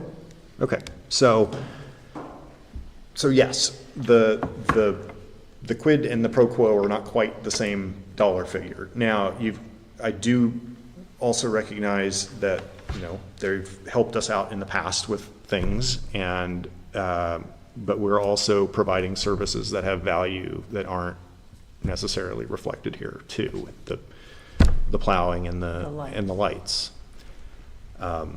So, yeah, I guess that was my next sort of question for everybody was. Also, the security that's provided by cameras on the lots, there's a certain value to that too. But that's the folks' security. Yeah, I say we don't do those, it doesn't sound We like. don't, That's not ours, that's not ours. So they pay for that and they bought it, okay. which they provide security for us in a way. Yeah. But one of the other things is, if, by having our office here, it gives life in this building every day. You know, I mean, and I think that's something that they want and they appreciate. That it doesn't sit as like just a vacant building during the week all day long. I mean, we've got, by the borough being here, People coming and yeah, going. there's people coming and going. Right. So, I mean, It's a symbiotic relationship. it is very much a symbiotic relationship, and I think the importance of the old mill to the community can't be overstated. This is the heart. This is where we do our democracy. This is where we do our voting. And so I am in favor of doing, and I guess just to back up again, my recollection from when the folk were here is that they have some capital projects that they need to undertake to, help improve the building, maintain it, but also to help it remain competitive as a event venue. I think it's reasonable, given things that we've done to help, like Thunderbird Lodge in the past, to look at some way to contribute here. I'm not sure that permanently doing away with the amusement tax is the right way to do it, and that's where I wanted to sort of bring that discussion then, is this it? The problem is we did away with the amusement tax for the pool. I hear that, and I hear that argument. I would question whether that's an apples to apples comparison, and because the pool, A, didn't make money and doesn't make money, and so this is a business that is making a profit. Not last year. Like, I asked them to provide us with the statements, budget versus actual, for last year. And they are now losing money because they had to do so many, they put in a new rug, they put in a new dance floor. Paula, do you know what else they did? But they spent a lot of, I think the rug was, how much was the rug? Like $70,000. And the dance floor. So they spent a lot of money trying, because they realized they were not getting clients. It just didn't look that good. It didn't smell that good. Okay. So they're having to do a lot of improvements to the building just to stay competitive. Sure. And they used to have events all during the summer, July, August, and all that's gone away because it's now too hot during the summer. No one gets married. Well, maybe there's, how many weddings are? It was a very slow summer. So they've lost that revenue stream, and they had to take care of the building, and so that's their argument, that they're not much different than the pool. They have to take care of this expensive building. They have to, anyway. And for fairness to them, and for all the people that belong to the folk in the borough, who it helps them if the folk's in good shape. So they're saying, let's just get rid of the amusement tax. It's not, the net of it is maybe like $5,000 additional for us. From my perspective as the solicitor, the unequal application of the tax as it now exists would give the folk a firm footing in any courtroom asking to have this tax taken off of their shoulders. No, we wouldn't want It's to get to that point. It's unequally applied in the borough. We do not apply it correctly when we eliminate the pool, and we don't eliminate the folk, period. And hedgerow, we've already forgiven it for hedgerow, haven't we? Yes, we They're let Hedgerow off nonprofit. the hook, In the too. museum. Hedgerow is more analogous to the folk than the pool, I think. but- Isn't the hedgerow nonprofit? Its status is different, though. Okay. Yeah. Nonetheless, my perspective is, if they were to take us to task for it, meaning take the matter to court and challenge the ordinance on the grounds that it's it's an unequally applied ordinance, I would think they had a very good chance of winning that argument. And you couldn't really apply a tax to profits, because then people could just make sure they don't have Well, profit that's, by I mean, making. that's the obvious answer, Yeah. yes. I don't 1,000% appreciate getting that advice in open meeting. I think that's something we could have discussed outside, but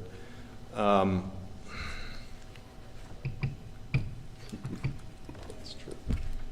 That's been talked about before with the folk. It's not new news to them. It's not new news to them. In terms of But to what I this just said, that's, they know all that, that's all been discussed. Yeah, but to this group, like when they came and they were asking for it and there was some discussion, it doesn't sound like there's much choice from what you say. No, I'm not, they've never said they were gonna do that, but they're well aware of that option. They don't want to do anything like that, is my understanding. Right, no, but I didn't realize that they even were aware of it, that it had been discussed. They've been aware of or it for a that they long have time. been- I've had discussions with people about it. If they say they know about it, that's, I mean, They do. not threatening, but, you They know, do. saying like, well, we could. They But with do. the pool, it No, was, they've never brought it up to threaten us. I don't think it was a threat. They have not done that. you don't have to now. so, but the pool, it was a forgiveness, and the hedgerow, it's a forgiveness, or is it now? Well, with the pool, we forgave them a number of years, and then Then we amended earlier the this year, ordinance. we Exempted them. We amended the ordinance to exempt swimming pools. And hedgerows in that same, Hedgerow was a nonprofit. that's They right. were- Originally, Hedgerow was a for-profit, and they paid the amusement tax. When But they if we became a change not- the ordinance to exempt pools, it no longer is the same thing, right? Because the folk is not a pool. Right, but we're not spot zoning, we're spot setting at this Yeah. point. We have a tax that only one entity in the borough is subject to. Well, but that's, I mean, we have one actual business in the borough, and that's the one. The pool's still a business. They might not be about the making money school? hand over fist, but they're a for-profit corporation. Because they looked at, well, we can get out of this tax by just going to a nonprofit, and it wasn't worth the Business tax. corporate machinations that would involve for them. It was That's too not hard. what I understood. I thought that they literally couldn't I thought they could. find the information they needed to make that conversion. Otherwise, they would have. I think the way their corporate documents are worded, it was unwieldy to try and unwind that. That was the decision that was made by them.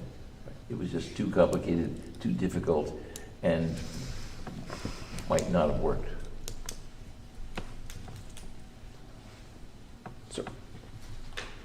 So we have what we want to have is an assurance that we have a right to rent the borough office space for $1 a month through 2035 and not inadvertently convert this to a year-to-year Yeah, that's agreement. still an issue. So that's one thing.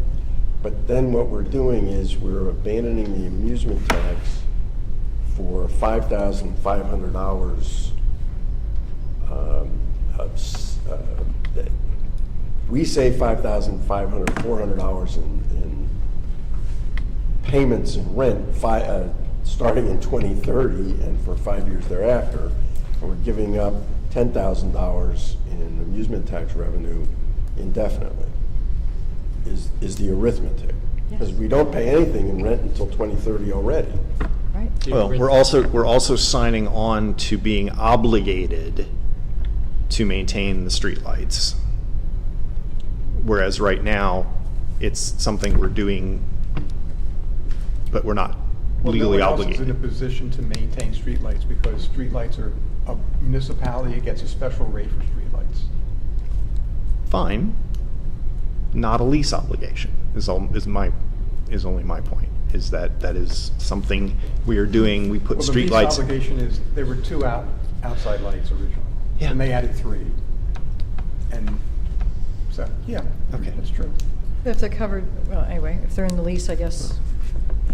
Yeah, If I'm, You're saying they really don't. it's now a lease obligation, Tony, but it's also not an obligation of the folk to do it in the first place. So if we want to have streetlights to this location as a matter of access to the old mill or Well, access to yeah, the salt that's a question of preserve. who's the beneficiary of, Right. of that. Right, I understand that. It being a private lane, I was taking the perspective of the folk is benefiting from those lights being there at borough expense. There's no question that everybody benefits. Yeah, so I mean, just to be clear, I'm not saying I don't want to do anything. I would be in favor of like a forgiveness scheme that we had for the pool. I would like to support the folk in getting some projects taken care of. My question was simply, if that works and their business does better, shouldn't the borough then on the back end of that, when things come out better, be able to reassume the amusement tax? But I've now gotten But now, legal counsel that, Well, and I should add on to what Leonard said, which is to confirm it, that this council does not bind any other council from reinstituting an amusement tax ordinance at any time down the road, regardless of what it says in the lease. understood, but I don't like to do something on the idea that somebody, hopefully somebody will undo it later. No. Like, that's not how we should be thinking about whether or not we get rid of an ordinance. I just didn't want you to think that by doing it now, it's a perpetual, you can't do it again, that's all. No, I get that. My sense has been that we're getting declining receipts from the folk for the amusement tax. Is that accurate? Yes. 13, 12, 10, something like that, last 3 years. Right. I mean, it's only a 3-year trend, but it might get to the point where it's, you know, if we're just looking revenue, apples to apples, it might very soon be at the point where it is a perfect offset. Or hopefully they'll be more successful with all these capital Hopefully. aid, then That's what we- then it that's what would we have been hope. more, but I do think that we need to clean, if we're gonna move forward with this, that the 12th addendum should make it clear that this lease is renewable on 5-year terms, starting in 2030. To make it clear that we're not converting this to a year-to-year lease. Starting in 2035. Well, no, because 2030 is when the first 5-year option would be. So this would just make it clear that it's not one 5-year option in 2030, it's 5-year options from then on. And what's the rent going to be after 2035? 0. Or $1, whatever it is. Oh, indefinitely? $1 a year, indefinitely. So we want to say it's $1 a year indefinitely. $1 a year for each 5-year term, which are renewable every 5 years. Unless there's notice. Unless either they say, no, we're done, or we say, no, we're done. And should they have the right to give that notice that they're done at the end of 2030? Because if they said that, then we get nothing. They said, If they cancel our lease at the end of 2030, right. we have to find another place and pay rent. So That's the right. premise of this, that we're getting some benefit of at least $6,000 a year savings, or $5,400 a year savings, Right. is illusory if they have the right to terminate at the end of 2030, and that doesn't seem good either. Now, I'm not saying they should be stuck with us forever. Which is what I'm struggling with. I mean, it's their building. I agree with that, but they want us to eliminate the amusement tax and use the money for a better purpose. We shouldn't get screwed on that either. Well, we would just institute the amusement tax again at double the rate. Well, as a practical purpose, they're not going to kick us out. What's going to happen? And we're not going to leave, so we're really talking about things that aren't going to happen. But nevertheless, we can correct the language to say something reasonable. I think it could be longer term than 5 years. Why not 10 years? Why not 20 years? 99 years. Okay, 10 years. I mean, there's no downside for us No. to have that be that $1 a year at our option to renew for 5-year term, for 2 more 5-year terms. At our option. Yeah, 10-year terms. And make it 1 10-year term. No, make it No, 10-year make it- terms.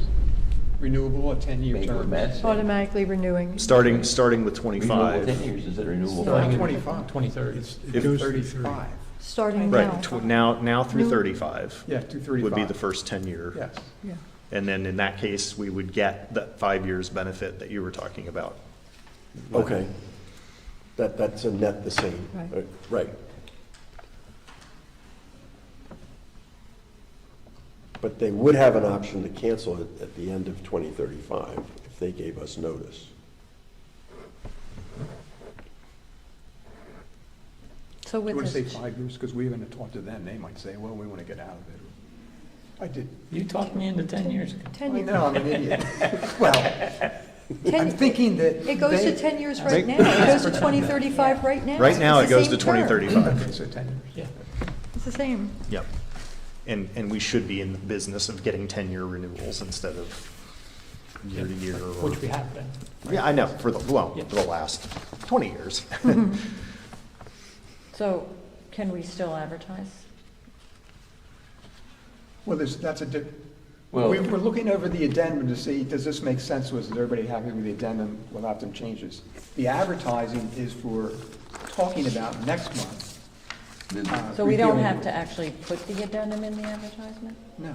No, It's the the addendum's not going, Well, what about the the ordinance? advertisement's simply going to say, Borough Council will consider the repeal of the amusement ordinance at its next meeting on October, the whatever it is. But we don't have to post the ordinance itself to What repeal? ordinance? Well, we need an ordinance to repeal the ordinance. I'll have that in there. It'll be like, the ordinance will say the following, blank. Okay. And it's only going to be one So paragraph. that we can vote on. You can vote to advertise it, authorizing Paula to do the advertisement. I take it I'll write it, Paula will advertise it, and I'll write the repeal ordinance as well. They're But going then to we be, have the resolution. Which we should handle first, because if we're not going to adopt this resolution, there's no point in advertising the ordinance. Right. paragraph 3 of the Well- resolution, the plural of addendum is addenda, not addendums.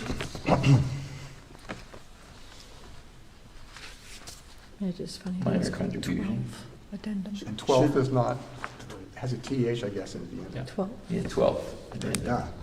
Should we include in this the right to use this space for elections? Or is That's a that- rental to the folk. But that Yeah, isn't- that's that's handled done by the county. Yeah, that's not us. Oh, Yeah. Oh, but that's a okay. good point. Okay. Can we somehow codify the number, the usage that we, either to cover what we are exactly using now, or have a little wiggle room? It's 3 times a year, and this We're goes to changing- It's 4 3 times a month? 3 times a month, Yeah, and we specify. but with wiggle room, What? with wiggle room. They're not going, the folk wants us, they're going to say, okay, if it's not busy on a Tuesday night, And we nobody never- else has it, you can use it. We also, planning commission meets twice a year, once a year. Right, and the So we already- Town Watch Appreciation, but we're- the EAC. I'm just saying, we the- don't really We meet don't 3 meet times a 3 year. times a month. But 3 we- times a month. It says in But there 3 times a the month. folk is very agreeable with us. If it's not being used, we get to use it. This is We gonna- need it, we get to use it. This is going to let us meet here 3 times a month all year. We never meet 3 times a month. We meet there 2 There are times more a than month. 3 meetings a month here, are there not? No. No. We don't, planning commission. You don't doesn't meet really- here? The The EAC EAC and the Borough Council. Council are the Yeah, only and the ones Scouts? that, That's not a borough That's not function. us. They're That's not- sponsored by, Oh, that's so not they've through got- us. Okay. All right, The so only we're 2 all things. covered for, so we Yeah, have just yeah. 2, and we have a little Yeah. wiggle room We on have 2 that. every once in a while, the planning commission will meet, or if we want to do Or- an appreciation event or whatever. Town Watch Appreciate, okay. Right. And we have plenty of room to plug those in. We have about 10 open meeting times per Okay, year good. that we can use them. No, I mean, I'm sure, they're always so nice about everything. It's not, I mean, it's not a comment about the existing people and folk, but aren't contracts all about just putting those things and making Good them contracts super make good clear? long-term friends. Okay, so it sounds like we're all covered, though. there's no rollover every 3 times. Right. There's really only one vacancy. We're not banking Per it. month. Right, we're not banking. There's one Yeah. vacancy per month Yeah. for virtually every month. Right. So I think what would be in order would be a motion to adopt Resolution 7-2025, Or authorize you to sign it authorizing. when you're you to happy sign. with it, Yeah, like we did with What's the this? But what ALS. right. It's just the resolution authorizing me to sign the 12th addendum. And we don't have to do anything. We have to pass the resolution. We have to pass and then the pre-ordinance advertisement. So We'll do that second. Second. Yeah, we do the resolution. That's second. first. Yeah. Okay, so, If you don't do the resolution, you no reason to, so I will move that we pass resolution number 7-2025, authorizing Matt to sign the 12th, not the 12th addendum, With amendments as reviewed. with As amendments as discussed. Is there a second? Second. Any other comments or questions on that? All in favor? Aye. Any opposed? Okay. And then Carries 5-1. the second, and then I also want to make a motion to authorize advertisement of the ordinance to repeal the amusement tax ordinance. Correct. Well done. Is there a second? Second? Second. Joe? Any comments or questions on that one? And once again, we're not voting on whether or not we're going to repeal it, we're just giving us the option. to advertise, talk about it. Right. All in favor? Any opposed? Okay. That carries 5-1 as well. That's it. Okay. That's all I got. Joe, finances.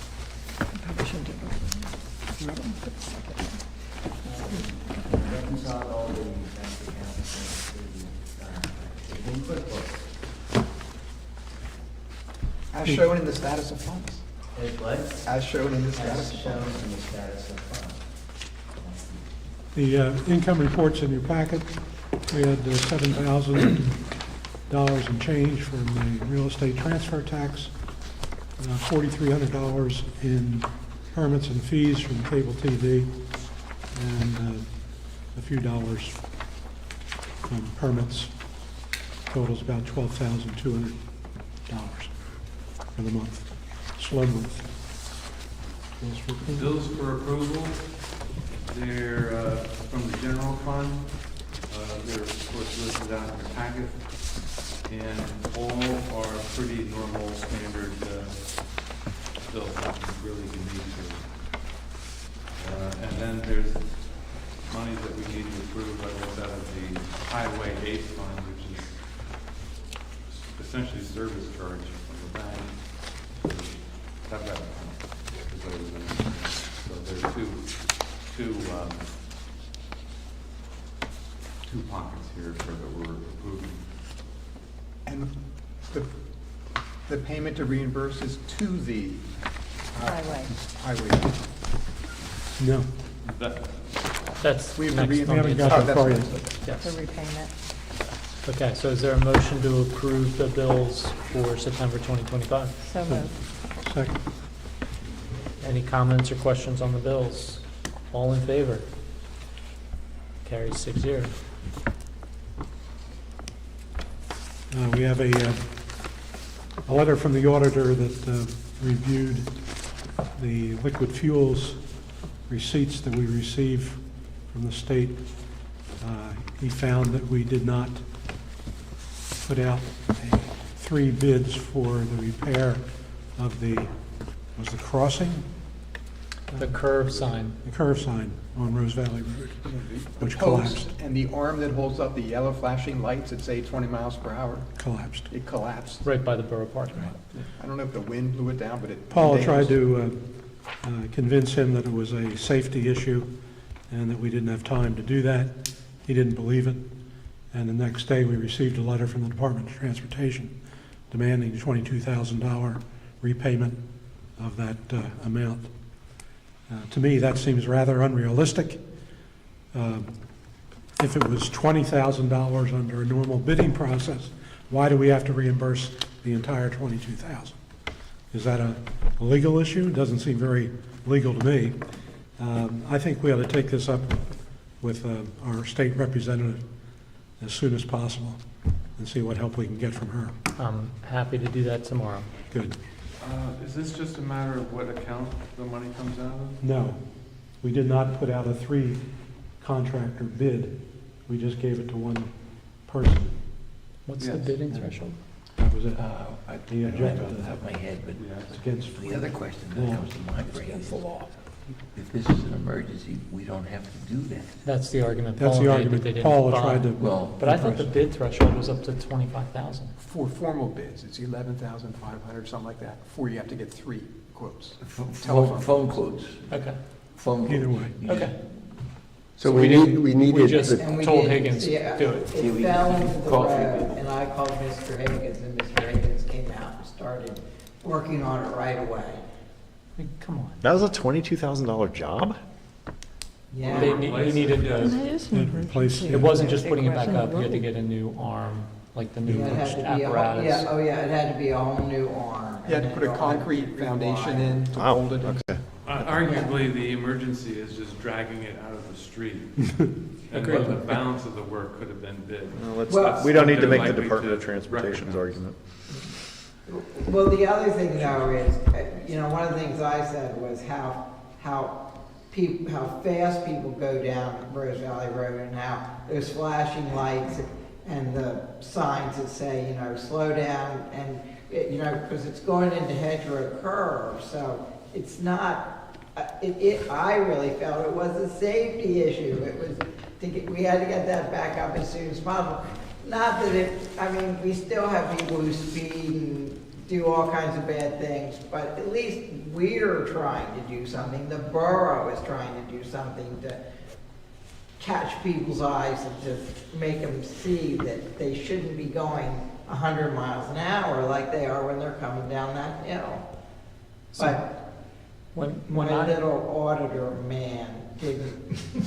hopefully he's not He watching. didn't buy my argument. Now, of course, the other thing that was annoying is he's not from this area, he's from Abington or someplace like that. So he doesn't know what kind of problems we're up against with this road.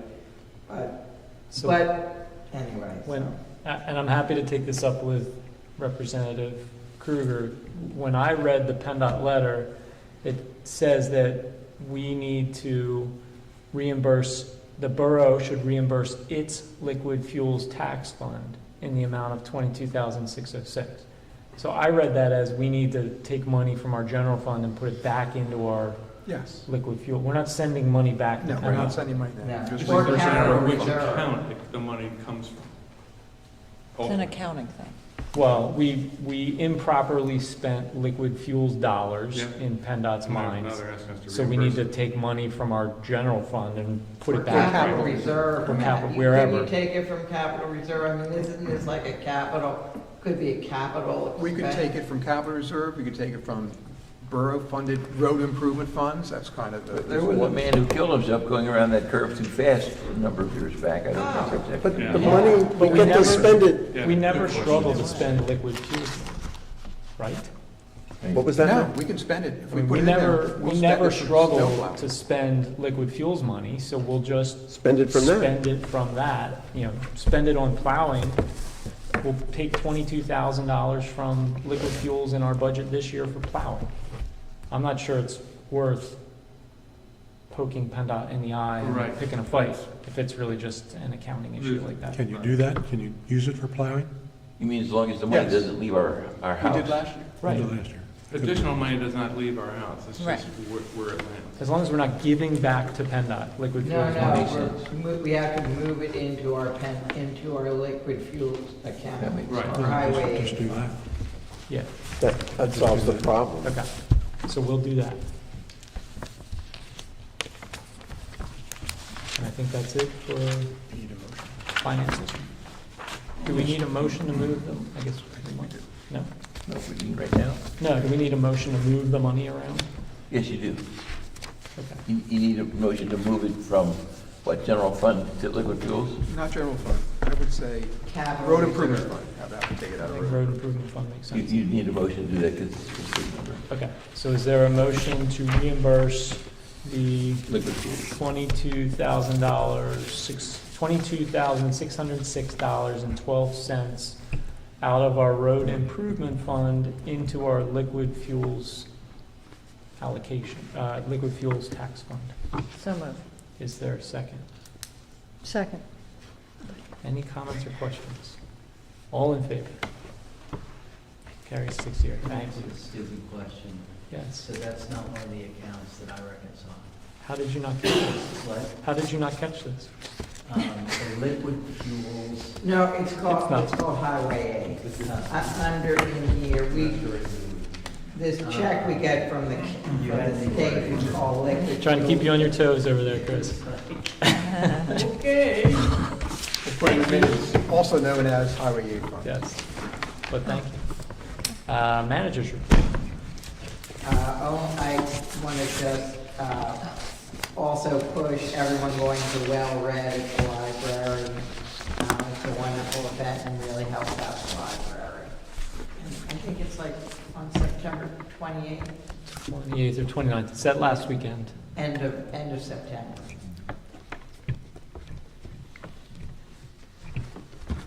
Mayor's report. I don't have anything to add. Solicitor's report. I'm done, thank you. Move Is there a- adjourn. Is there a motion to adjourn? So moved. Second. All in favor? We are adjourned. Now that we're off the record, did this meeting actually end at 8:01 last Yes. week, last month? Yeah.